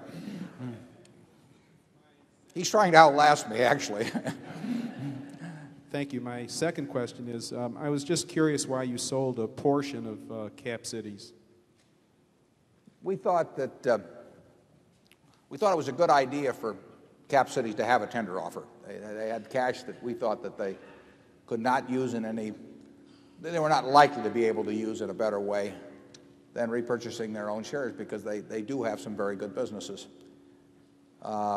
They and we felt that a tender offer would not be successful in terms of attracting a number of shares unless Berkshire were tendering. We felt the price was reasonable to tender at. It turned out that the business was getting stronger during that period and various things were happening in media. So there were only 100,000 shares or so tendered outside of our million. That isn't necessarily what we thought was going to happen going in, but that is what happened.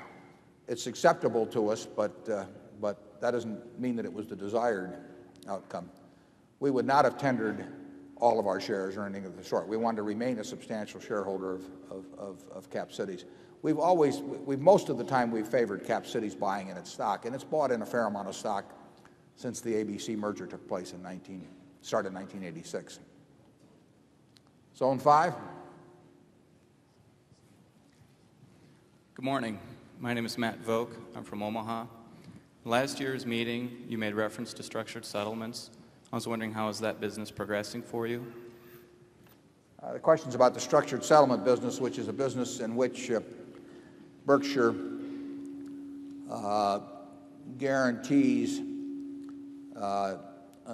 in effect, an annuity to some claimant of another, usually of another insurance company who has suffered an injury and instead of getting a lump sum now wants to get a stream of payments over many years in the future, sometimes going out 75 years. We have set up a life company to do that business. We formerly did it all through our property casualty companies. And we have done some business, but it's not been a big business yet. And it may never be a big business. It's a perfectly satisfactory business, but it's not an important item at present in the analysis of Berkshire's value. Are you having a problem with sound out there on this or not? Just no? Zone 6. My name is David Samra. I'm from San Francisco, California. In your annual report, I noticed you mentioned Wrigley as being a company that has worldwide dominance, somewhat like Coca-Cola and Gillette, and was curious to know if you had looked at the company in any detail, and if so, whether or not, if you decided not to invest, what were the reasons why? Well, we wouldn't want to comment on a company like that because we might or might not be buying it, we might or might not be selling it, and we might or might not buy or sell it in the future. And since it falls under that narrow definition of things that we don't talk about, it's a good illustration of a company that has a high market share worldwide. But you can understand the Wrigley company just as well as I can. I have no insights into the Wrigley company that you wouldn't have, and I wouldn't want to go beyond that in giving you our evaluation of the company. Hate to disappoint you on those, but on specific securities, we are not too forthcoming sometimes. Charlie? I'm good at not being forthcoming.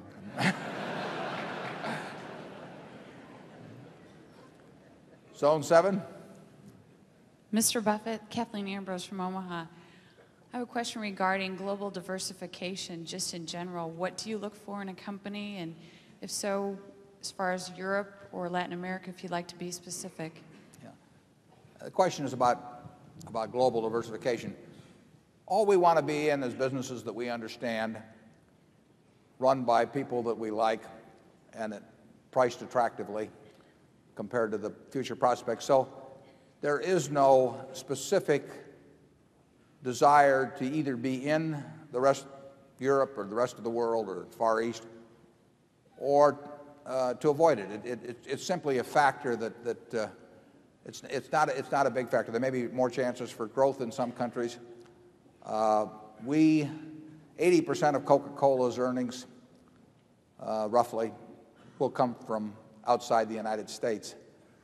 80% of Guinness's earnings will come from outside the United States, but they're domiciled outside the United States, whereas Coca-Cola is domiciled here.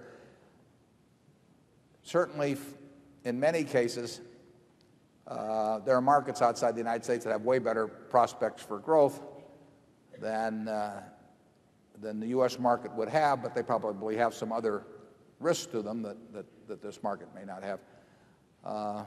But we like the international prospects, obviously, of a company like Coke. We like the international prospects of a company like Gillette. Gillette earns 70% of its money outside this country. So if you look on a look-through basis, Coke, we might this year get something like $150 million of earnings indirectly for Berkshire's interest from the rest of the world just through Coca-Cola alone. But we don't make any specific, we don't think in terms of, I like this region so I want to be there or something of the sort. It's something that's specific to the companies we were looking at, and then we'll try to evaluate that. Coke is expanding in China. Well, I think, I forget what they showed last year, maybe 38% growth or something like that in cases. It's nice to have markets like that are relatively untapped. Actually, Gillette is expanding in China in a big way, and the Chinese don't shave as often, and more of them are what they call dry shavers than wet shavers there, which is electric shavers. But maybe we could stick something into Coke that would come. Maybe a little synergy at Berkshire finally. Who knows? Zone 1.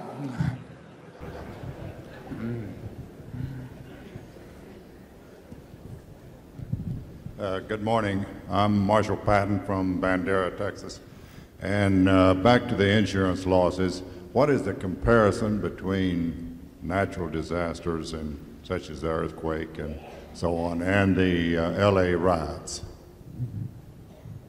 Well, I'm not sure what the connection. They obviously can both lead to super cats that we insure against, because if there is enough insured damage, it's likely to trigger payment under some of our policies. It would take some really big riot damage to get to our levels, because normally we don't kick in now until an event gets up to at least $5 billion or so of insured damage under a very large majority of our policies. Something like a quake causes a fair amount of damage that is not insured, because to the extent that it's highways and things of that sort, public buildings, a lot of that is not insured. But you get interesting questions on this. Usually we insure an event. But what's an event? If you go back to the riots that occurred after Martin Luther King was shot, you had riots in dozens of cities. Is that one event, or is that a multiple number of events? I mean, they're started by different people, but maybe arising from a common cause. Some of those things aren't actually very well defined, even after hundreds of years of insurance law and custom, the experience of that. But I would say that rioting is very unlikely to get to a level that triggers our policy. The big risks we face are quake and hurricanes are more significant risks than quake. They call them typhoons in the Pacific Ocean, but floods, tremendous damage from floods last year, but basically there's not a lot of private flood insurance bought, so the insured losses do not get large. Just watch the Weather Channel. Zone 2.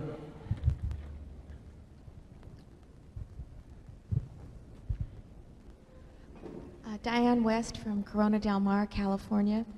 I know, Mr. Buffett, that you've said that you don't read what other people say about the market or the economy, but do either you or Charlie have an opinion about how you think things are going to go?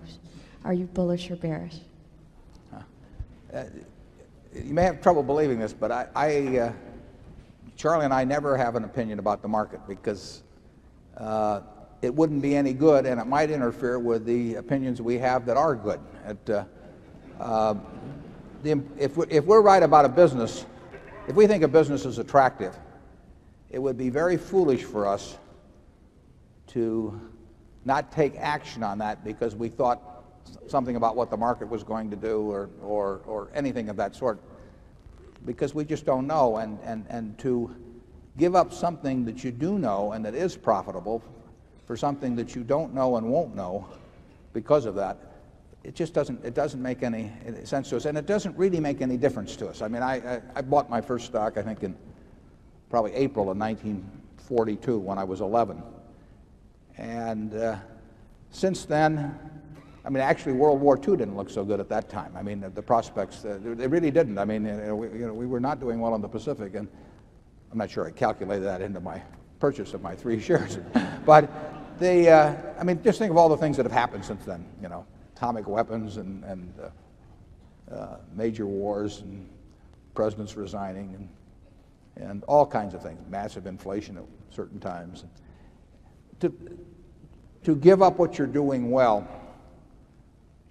because of guesses about what's going to happen in some macro way just doesn't make any sense to us.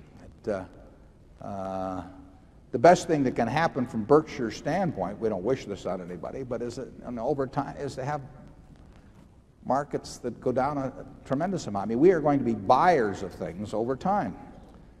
Now, if you're going to be buyers of groceries over time, you like grocery prices to go down. If you're going to be buying cars over time, you like car prices to go down. We buy businesses. We buy pieces of businesses, stocks.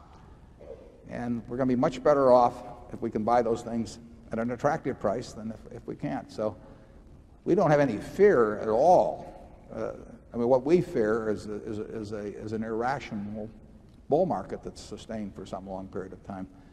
You as shareholders of Berkshire, unless you own your shares on borrowed money or are going to sell them in a very short period of time, are better off if stocks get cheaper, because it means that we can be doing more intelligent things on your behalf than would be the case otherwise. But we have no idea what and we wouldn't care what anybody thought about it. I mean, most of all ourselves. I mean, Charlie, do you have any? No, I think if you're agnostic about those macro factors and therefore devote all your time to thinking about the individual businesses and the individual opportunities, it's a way more efficient way to behave, at least with our particular talents and lacks thereof. If you're right about the businesses, you'll end up doing fine. We don't know, and we don't think about when something will happen. We think about what will happen. It's not so difficult to figure out what will happen. It's impossible, in our view, to figure out when it will happen. So we focus on what will happen. This company in 1890 or thereabouts, the whole company sold for $2,000. It's got a market value now of about 50-odd billion. Somebody could have said to the fellow who was buying this in 1890,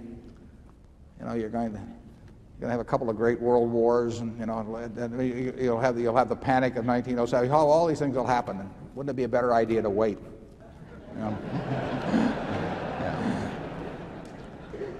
We can't afford that mistake, basically. Yeah. Zone 3. Mr. Buffett, Mr. Munger, last year, I'm Tim Medley from Jackson, Mississippi. Last year, the question was asked about your preference for purchasing entire businesses versus parts of public companies. You mentioned you preferred to buy private businesses because of the tax advantages and your attraction to the people in those businesses. Are you finding today that there are better purchases within the private market versus in the public securities markets? Well, I would answer that no. We very seldom find something to buy on a negotiated basis for an entire business. We have certain size requirements, big limiting factors. It has to be something we can understand. I mean, that eliminates 95% of the businesses, and we don't pay any attention to them, but we get lots of proposals for things that are just totally outside the boundaries of what we've already said we're interested in. We prefer to buy entire businesses or 80% or greater interest in businesses, partly for the tax reasons you mentioned, and frankly, we like it better. It's the kind of business we would like to build if we had our absolute druthers on it. Counter to that is we can usually get more for our money in wonderful businesses in terms of buying little pieces of them in the market, because the market is far more inefficient in pricing businesses than is the negotiated market. You're not going to buy any bargains, and I mean you shouldn't even approach the idea of buying a bargain in a negotiated purchase. You want to buy it from people who are going to run it for you. You want to buy it from people who are intelligent enough to price their business properly, and they are. I mean, that's the way things are. The market does not do that. The market, in the stock market, you get a chance to buy businesses at foolish prices. And that is why we end up with a lot of money in marketable securities. If we absolutely had our choice, we would own we would own 3 times the number of businesses we own outright. We're unlikely to get that opportunity over time, but periodically we'll get the chance to find something that fits our tests. And in between, we will, when the market offers us the right prices, we will buy more, either businesses we already own pieces of, or we'll buy 1 or 2 new ones. Something's usually going on. There are tax advantages to owning all of them, but that's more than offset by the fact that you'll never get a chance to buy you'll never get a chance to buy the whole Coca-Cola company or the whole Gillette company. The businesses like that, the sensational businesses, are just not available. Sometimes you get a chance to make a sensible purchase in the market of such businesses. Charlie? Well, I think that's exactly right. And if you stop to think about it, if 100% of a business is for sale, you've got the average corporate buyer is being run by people who have the mindset of people buying with somebody else's money, and we have the mindset of people buying with our own money. And there's also a class of buyers for 100% of businesses who are basically able and shrewd financial promoters. I'm talking about the leveraged buyout funds and so on. And those people tend to have the upside but not the downside in the private arrangements they've made with their investors. And naturally, they tend to be somewhat optimistic. And so we have formidable competition when we try and buy 100% of businesses. Most managers are better off in terms of their personal equation if they're running something larger. Now, they're also better off if they're running something larger and more profitable. But the first condition alone will usually leave them better off. We're only better off if we're running something that's more profitable. We also like it if it's larger too. But our equation actually, our personal equation is actually different than a great many managers in that respect. Even if that didn't operate, I think most managers psychically would enjoy running something larger. And if you can pay for it with other people's money, I mean, that gets pretty attractive. You know, how much would and let's just say you're a baseball fan. Well, how much would you pay to own whatever your hometown, the Yankees? You might pay more if you were writing a check on someone else's bank account than if you were writing it on your own. It's been known to happen. And in corporate America, animal spirits are there, and those are our competitors on buying entire businesses. In terms of buying securities, most managers don't even think about it. It's very interesting to me because they'll say that they'll have somebody else manage their money in terms of a portfolio of securities. Well, all that is a portfolio of businesses.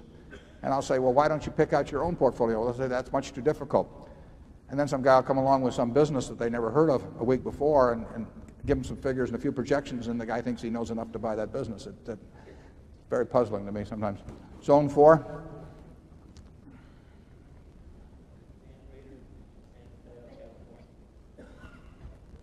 Could you hold it a little closer to you? I can't hear it too well. It's hard to hear. Is the mic on there? It's on. Ah, okay. I can hear that fine. Let's try it one more time. Dan Rader, San Mateo, California. This is a question for Mr. Munger. In your most recent letter to shareholders in Wesco's annual report, you calculated the intrinsic value of Wesco at about $100 per share and compared that to the then current market price of Wesco of about $130 per share. In the same letter, you stated that it was unclear whether at then current market prices Berkshire or Wesco presented a better value to prospective purchasers. In light of that, would you compare the intrinsic value of Berkshire to its current market price? Well, the answer to that is no. Berkshire has never calculated intrinsic value per share and reported it to the shareholders, and Wesco never did before this year. We changed our mind at Wesco because we really thought some of the buyers had gone a little crazy, and a lot of things were being said to prospective shareholders that, in our opinion, were unwise. And we don't really like attracting, even though we've had nothing to do with it, we don't like attracting people in at high prices that may not be wise. So we departed from our long precedent, and we did, in the Wesco report, make an estimate of intrinsic value per share. But we're not changing the general policy. That was just a one-time quirk. Well, and also I think it's true that the Wesco intrinsic value per share can be estimated by anyone within fairly close limits. It just isn't that complicated because there aren't a number of businesses there that have values different than carrying values, or where they are, they're all footnoted in terms of numbers. So it'd be almost impossible to come up with numbers that are significantly different than the number Charlie put in there. Berkshire has assets that, number one of which would be the insurance business, that it's clear have very significant excess values, but one person might estimate those at maybe 3 times what somebody else would estimate them at. That's less true of our other businesses, but it's still true in a way, so that Berkshire's range would be somewhat greater. And as Charlie, we don't want to disappoint people. We also don't want to disappoint ourselves. But we have our own yardsticks for what we think is doable. We try to convey that as well as we can to the people who are partners in the business. And I think that we saw some things being published about Wesco that simply might have led to, probably did lead to some expectations that simply weren't consonant with our own personal expectations, and that leaves us uncomfortable.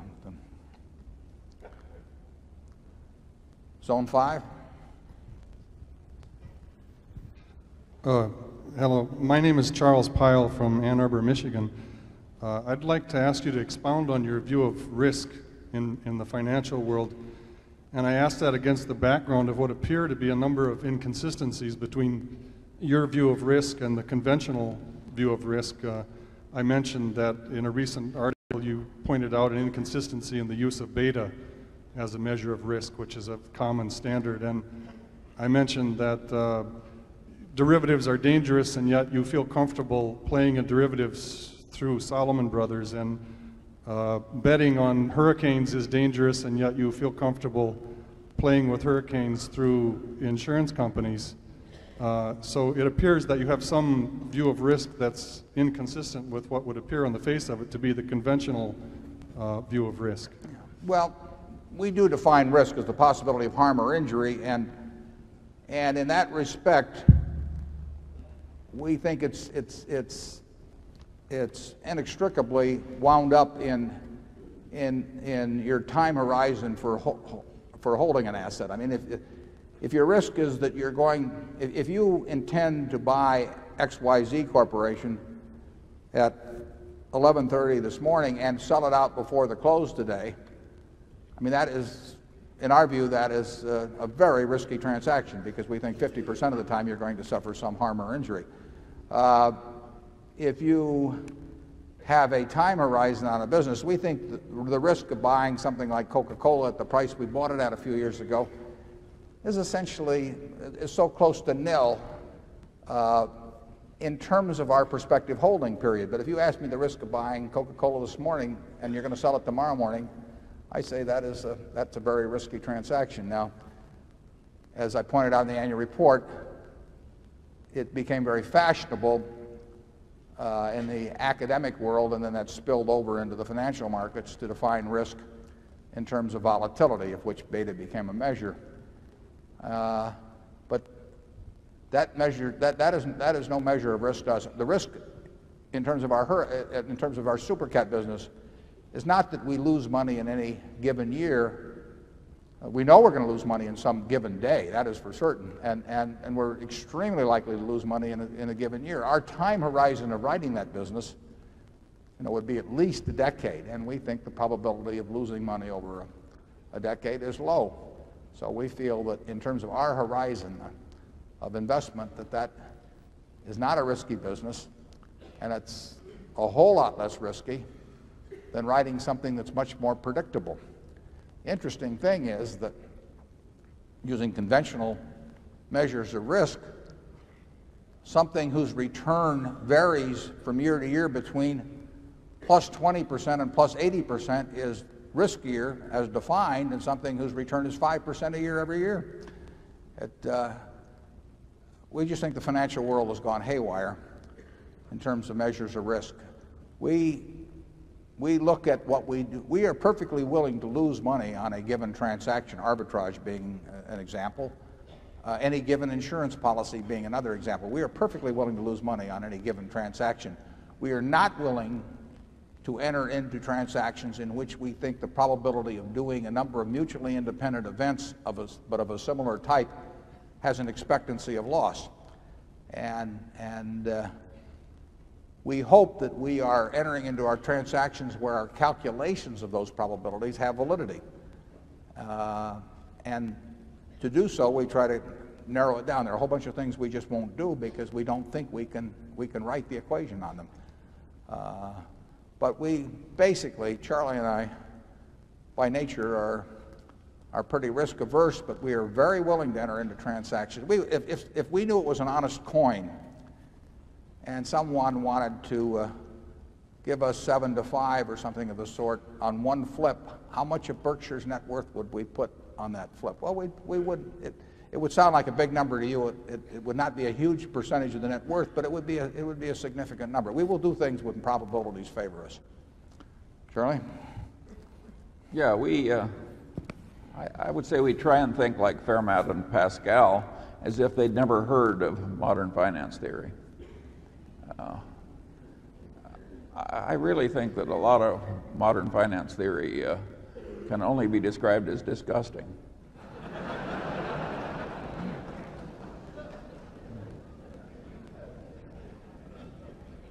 Zone 6.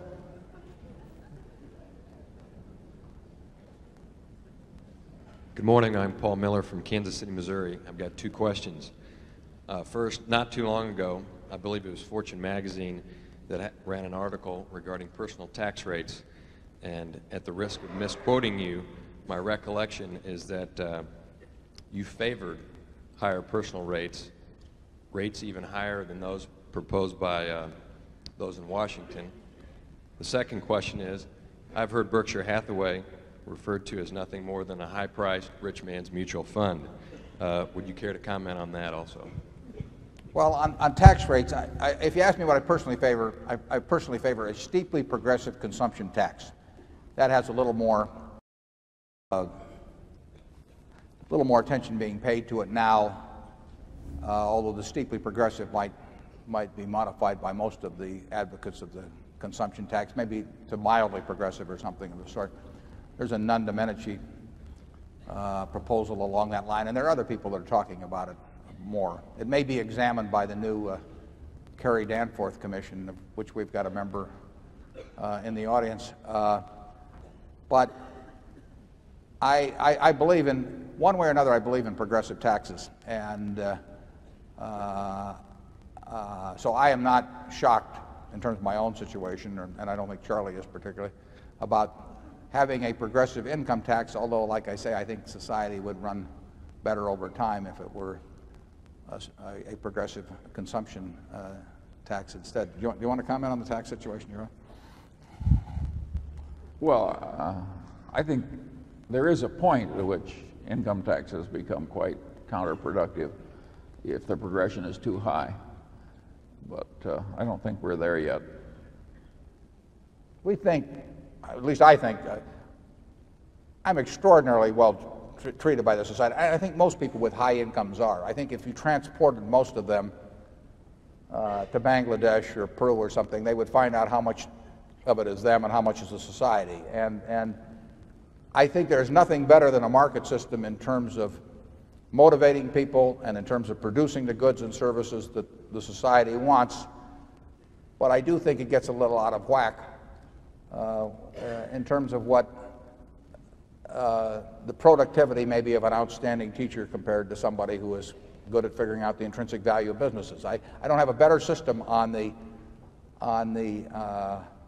income side, but I think society should figure out some way to make those who are particularly blessed, in a sense, to have talents that get paid off enormously in a market system, to give back a fair amount of that to the society that produces that. The question about Berkshire being I think was it rich man's mutual fund or something like that? We don't look at it that way at all. We look at it as a collection of businesses, and ideally, we would own all of those businesses. So it's to the extent that a mutual fund owns stock in a lot of companies and diversifies among businesses, and we try to own a lot of businesses ourselves. I guess that's true, but I guess you could say the same thing of General Electric or an operation like that. We are more prone to buy pieces of businesses than the typical manager, but we are trying to do, in a sense, the same thing Jack Welch is trying to do at General Electric, which is try to own a number of first-class businesses. He gets to put the imprint of his own management, which I think is very good, on those businesses, and we are more hands-off both in the businesses we own outright and in the ones we own pieces of. But we're going at it the same way, and General Electric has been very successful under Jack's leadership in doing it his way. We think in terms of what we bring to the game and the problems of putting money to work all the time that our own system is, will work best for us. Charlie? Yeah, I've got nothing to add to that. Zone 1.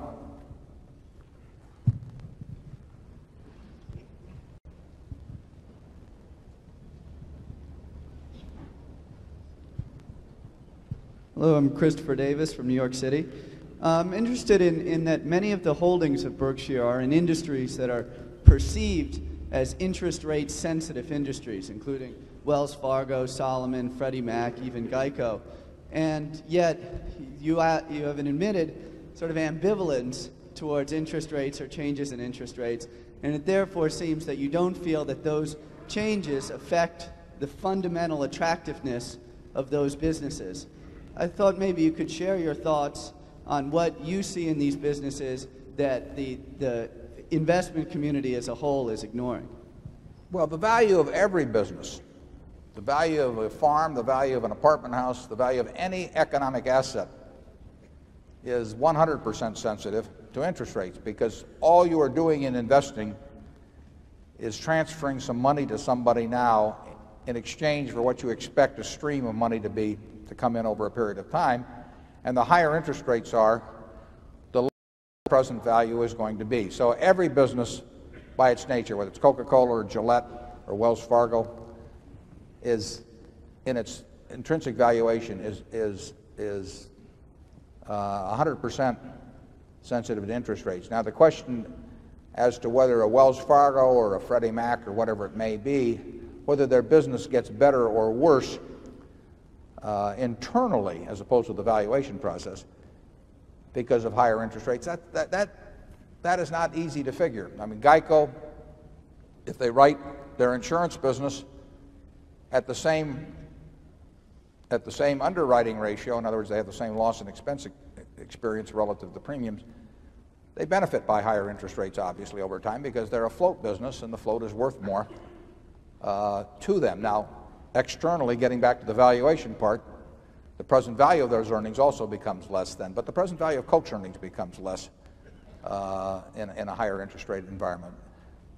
Wells Fargo, it's whether they earn more or less money under any given interest rate scenario is hard to figure. There may be one short-term effect and there may be another long-term effect. So I do not have to have a view on interest rates, and I don't have a view on interest rates, to make a decision as to an insurance business or a mortgage guarantor business or a banking business or something of the sort relative to making a judgment about Coke or Gillette. Charlie? I've got nothing to add. Zone 2?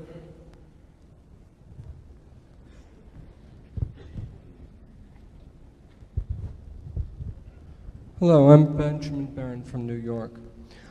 Could you speak about your insurance business a little bit, and especially the retroactive policies you've been writing? We speak about did you say the reinsurance business? Reinsurance. Well, I heard the retroactive part, but the first part. The reinsurance and the retroactive, and also the market in Bermuda and how you see it. It's one of your potential markets. I think the retroactive market is what's called retroactive insurance has been pretty well eliminated by developments in accounting. So I would not expect us to really have any volume in retroactive type policies.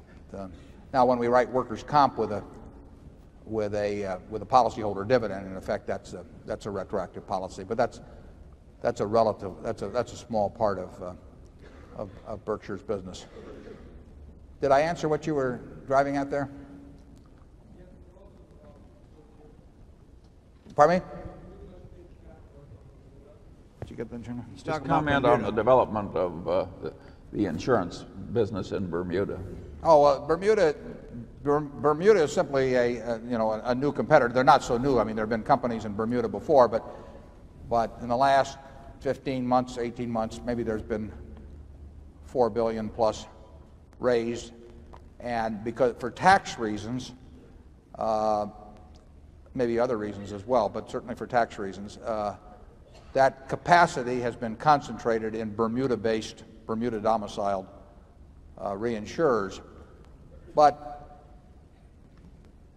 essentially there's no great difference between that type of competition and other reinsurers' competition, except for the fact that that capacity is new and the money's just been raised, and so there may be some greater pressure on the managers of those businesses to go out and write business promptly than on somebody that's been around for 50 years. But it's no plus for us, anytime new capacity enters any business that we're in, and that certainly goes for the reinsurance business.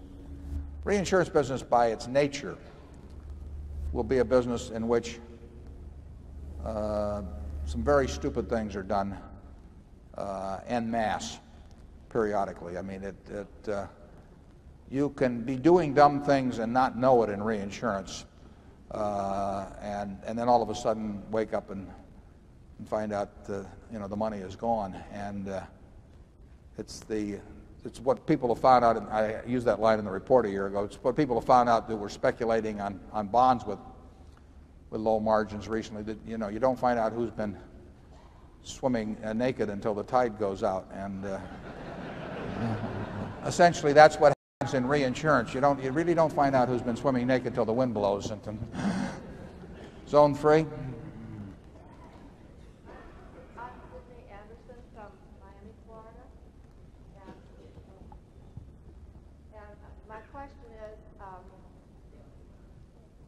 Right now, we're reading about various analysts and how you should, in their individual opinion, adjust your more cash, more stocks, more bonds because of. How does Berkshire Hathaway feel about times of relative financial insecurity? Do you arrange for more cash reserves, looking forward to a time when you might be able to buy, or do you go along your path? I think the question is, do we get into asset allocation by maintaining given levels of cash depending on some kind of outlook or something of the sort? We don't really think that way at all. If we have cash, it's because we haven't found anything intelligent to do with it that day in the way of buying into the kind of businesses we like. And when we can't find anything for a while, the cash piles up. But that's not through choice. That's because we're failing at what we essentially are trying to do, which is to find things to buy. And we make no attempt to guess whether cash is going to be worth more 3 months from now, or 6 months from now, or a year from now. So it is. You will never see. We don't have any meetings of any kind anyway at Berkshire, but we would never have an asset allocation meeting. We would keep looking. I mean, Charlie's looking, I'm looking, some of our managers are looking. We're looking for things to buy that meet our tests. And if we showed no cash or short-term securities at year-end, we would love it, because it would mean that we'd found ways to employ the money in ways that we like. I think I would have to admit that if we have a lot of money around, we are a little dumber than usual. I mean, it tends to make you careless. And I would say that the best purchases are usually made when you have to sell something to raise the money to get them, because it just raises the bar a little bit that you jump over in the mental decisions. But we have, I don't know what we'll show, but certainly well over $1 billion of cash around, and that's not through choice. That is that you can look at that as an index of failure on the part of your management. And we will be happy when we can buy businesses or small pieces of businesses that use up that money. Zone 4. Gentlemen, my name is Richard Surser from Tucson, Arizona. I understand that 40% of all home mortgages have been securitized by Fannie Mae and Freddie Mac, the duopoly. I would, at the risk of asking you for a projection, since you talked about projections before, I'd be interested in understanding what you think will happen to that market share over time for this duopoly. Thank you. Yeah, well, the answer to that it doesn't involve much of a prediction. That market share is essentially certain to go up. That doesn't mean that those are wonderful businesses to buy, but it does. But the market share is essentially certain to go up, because the economics that those two entities possess compared to other ways of intermediating money between investors and people who want to borrow, no one else has those economics. So what holds the share of Freddie Mac and Fannie Mae down is the fact that they are only allowed to loan roughly $200,000 on any mortgage. That's a limiting factor. It's probably been a good thing for them that it has been a limiting factor. But they are shut out of part of the market.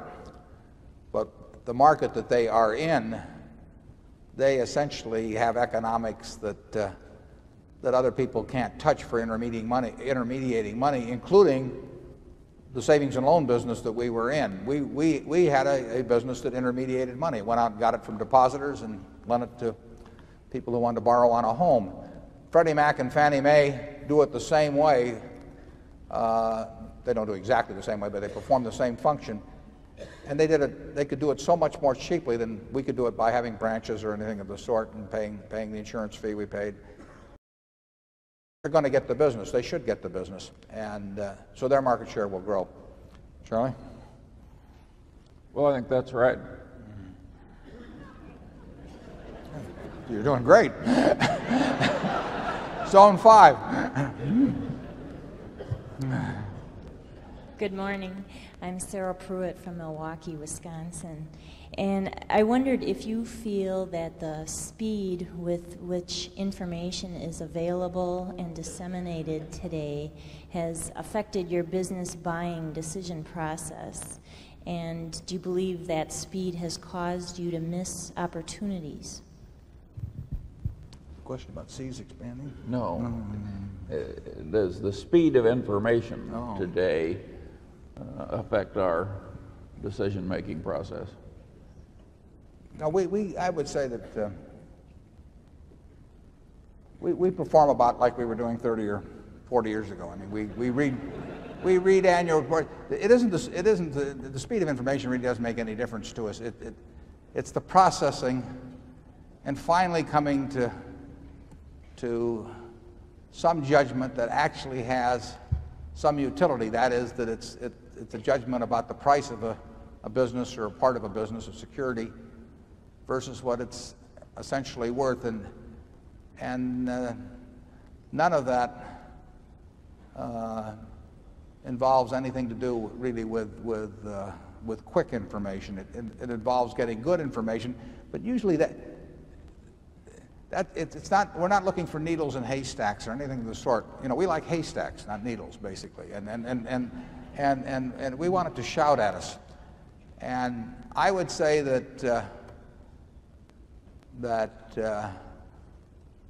well, virtually everything we've done has been reading public reports and then maybe asking questions around to ascertain trade positions or product strengths or something of that sort.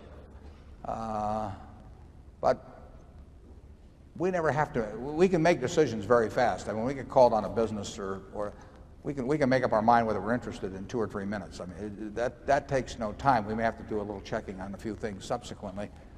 But we don't need to get, I can't think of anything where we really need lots of price data or things like that extremely fast to make any decisions. We've got good management information systems in our operating businesses, but that's just another, that's a question of keeping inventories where they should be and all of that sort of thing. I don't think I think you could be in some place where the mails were delayed 3 weeks and the quotations were delayed 3 weeks, and I think you could do just fine in investing. Zone 6. James Pan, New York City. I have a two-parter question. One, do you think the stock price of Berkshire Hathaway is trading within 15% of its intrinsic value currently? And two, if you think Berkshire Hathaway is undervalued with the amount of cash you have on your balance sheet, would you consider a buyback? Now, the answer about a buyback is that we generally have felt that market conditions that would make Berkshire attractively priced are probably going to make other things even more attractively priced, because we think our shareholders are more rational than the shareholders of many companies. It's more likely that we will find some wonderful business at a silly price than we will find Berkshire at a silly price as we go along. So that tends to eliminate repurchases. but it doesn't rule them out. It explains why the circumstances will not arise very often where repurchases would make good sense. In terms of giving you a number on intrinsic value, I don't want to spoil your fun. I mean, you really should work that one out for yourself. Charlie is the expert on intrinsic. Do you have any comment for him, Charlie? Well, your attitude on that subject reminds me of a famous headmaster who used to address the graduating class every year, and he'd say, you know, he says, 5% of you people are going to end up criminals. And he says, I know exactly who you are. And he said, but I'm not going to tell you because it would deprive your lives of a sense of excitement. And,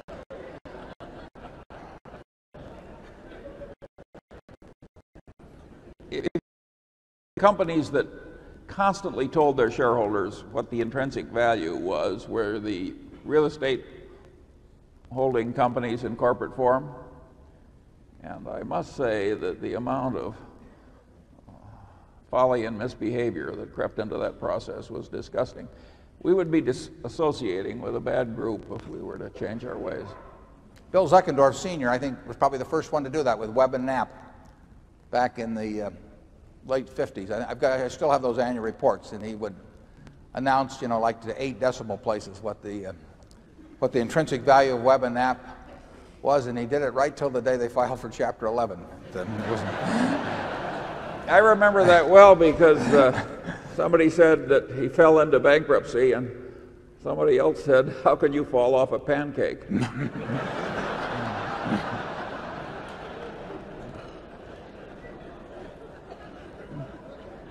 Beware of people that give you a lot of numbers about their businesses. I mean, in terms of projections or valuations or that sort of thing. We try to give you all of the numbers that we would use ourselves in making our own calculations of value. We really, if you read the Berkshire reports, you essentially, you have all the information that Charlie and I would use in making a decision about the security. If there's anything really lacking in that respect, you know, we would truly appreciate hearing from you, because we want to have that kind of information in the report. But then we want you to make the calculation. But we've stuck, I mean, that material, for example, on the float in the insurance business, we consider that quite relevant, obviously, because we use up almost a page printing it. It's pretty serious stuff at Berkshire. But that is relevant. I mean, your interpretation may be different than mine or Charlie's, but those are important numbers. And we could give you a lot of baloney about satisfied policyholders, you know, in Lincoln, Nebraska. Wouldn't tell you a thing about what the company's worth, and have pictures of them and happy, you know, receiving the check from the agent, all of that. But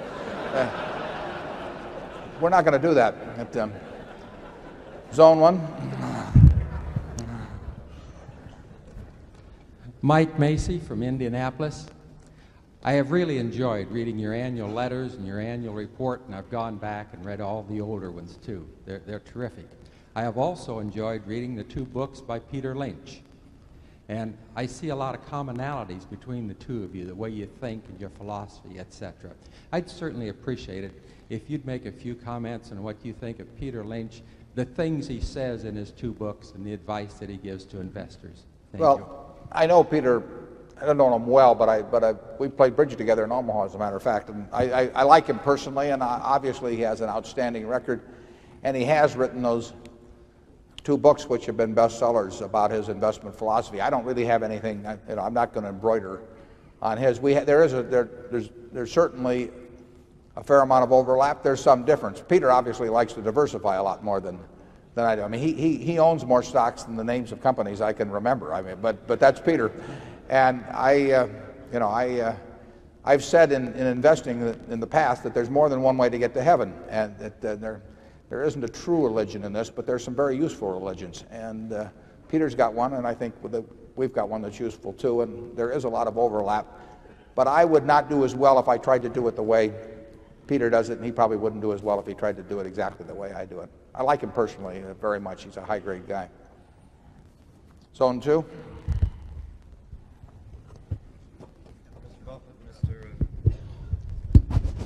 Mr. Buffett, Mr. Munger, my name is Dave Lankus. I'm a senior editor at Business Insurance Magazine. Two-part question for you. Can you explain a little bit regarding your primary insurance operations?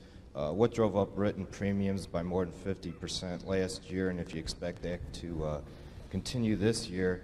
And then regarding your earlier comments on the stupid things reinsurers can do in mass, can you explain what potential pitfalls that the new cat facilities in Bermuda will have to avoid that you feel Berkshire Hathaway won't fall into? Well, the first question about our primary insurance, the figures, you'll find it way in the back someplace, but they're a little distorted because we bought Central States Indemnity late in the year '92, so that there's a lot more premium volume in there for Central States in '93 than there was in '92. Our basic National Indemnity's basic insurance, which is auto and commercial auto and general liability, premium volume was fairly flat. The home state operation fairly flat. Cyprus up somewhat, but those numbers were not anything like the changes. So our business last year, pro forma for including Central States Indemnity for all of '92, would not have shown a dramatic change. There really hasn't been much happen in our primary business, except that it's been run, it's done very well, but it is not growing or exploding, and that's true this year as well as last year. It's a good business, and it could grow in certain kinds of markets very substantially, but it is not growing in this market, and it did not grow last year, although its underwriting was very good. In the reinsurance business, I think essentially the difference in our reinsurance business from many others, it doesn't include them all in a place like Bermuda, is essentially the difference that may exist in our operations and securities versus other people. We will offer reinsurance at any time in very large quantities at prices we think make sense, but we won't do business if we don't think it makes sense, just like we will buy securities to the extent of the cash we have available if they make sense. But we have no interest in being in the stock market per se, just to be in it. We want to own securities that make sense to us. I think for most managements, if the only thing they're in is the reinsurance business, they may like it better when prices make sense, but I think they will be prone to do quite a bit of business when prices don't make sense as well, because there's no alternative except to give the money back to the owners, and that is not something that most managements do somersaults over. So I think we are in a favored position, essentially having the flexibility of capital allocation that lets us take the lack of business with a certain equanimity that most managements probably can't, because of their sole focus on the business. Rates will get silly in all likelihood after a period when nothing much happens, when you've had a couple of years of good experience. We price to what we think is exposure. We don't price to experience. I mean, the fact that there was no big hurricane last year, I forget the name of the one that was coming in at North Carolina and then it veered out essentially, but to us, it has nothing to do with the rates next year, whether that hurricane actually came in a big way or veered out into the Atlantic again. I mean, we are pricing to exposure. And everyone says that, but the market tends to price and respond to experience, and generally to recent experience. That's why all the retrocessional operations in London, and the spiral went busted, because they priced, in our view, they priced to experience rather than to exposure. It's very hard not to do that, to be there year after year with business coming by and investors expecting things of you and not do that. But we will never knowingly do that. We may get influenced subconsciously in some way to do that, but we will not do that any more than we will accept stock market norms as being the proper way for us to invest money in equities. Basically, when you lay out money or accept insurance risks, you really have to think for yourself. You cannot let the market think for you. Charlie? Yeah, I think Berkshire is basically a very old-fashioned kind of a place, and it tries to exert discipline to stay old-fashioned. And I don't mean old-fashioned stupid. I mean, you know, the eternal verities, so to speak. Basic mathematics, you know, basic horse sense, basic fear, basic discriminations regarding human nature, all very old-fashioned.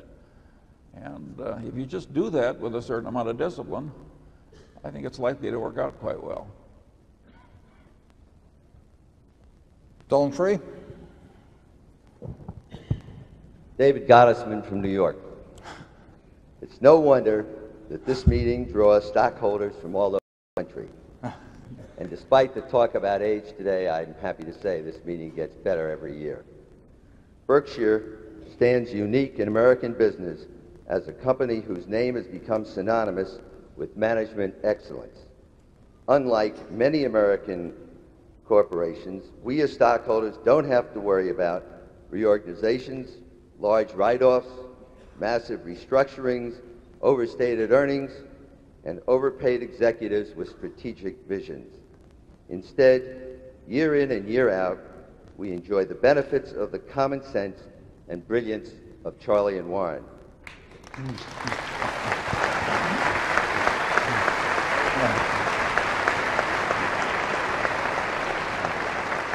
What did you say your name was? I want to add to that, to say nothing of your good humor. It's easy to take such consistently outstanding results for granted, but we in this room are the direct beneficiaries of their efforts. By our presence here today, we show our appreciation to them for their exceptional performance, but we can also demonstrate it in another way.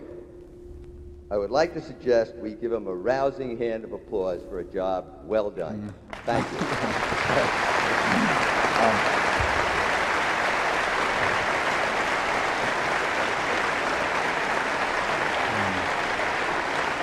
Thank you.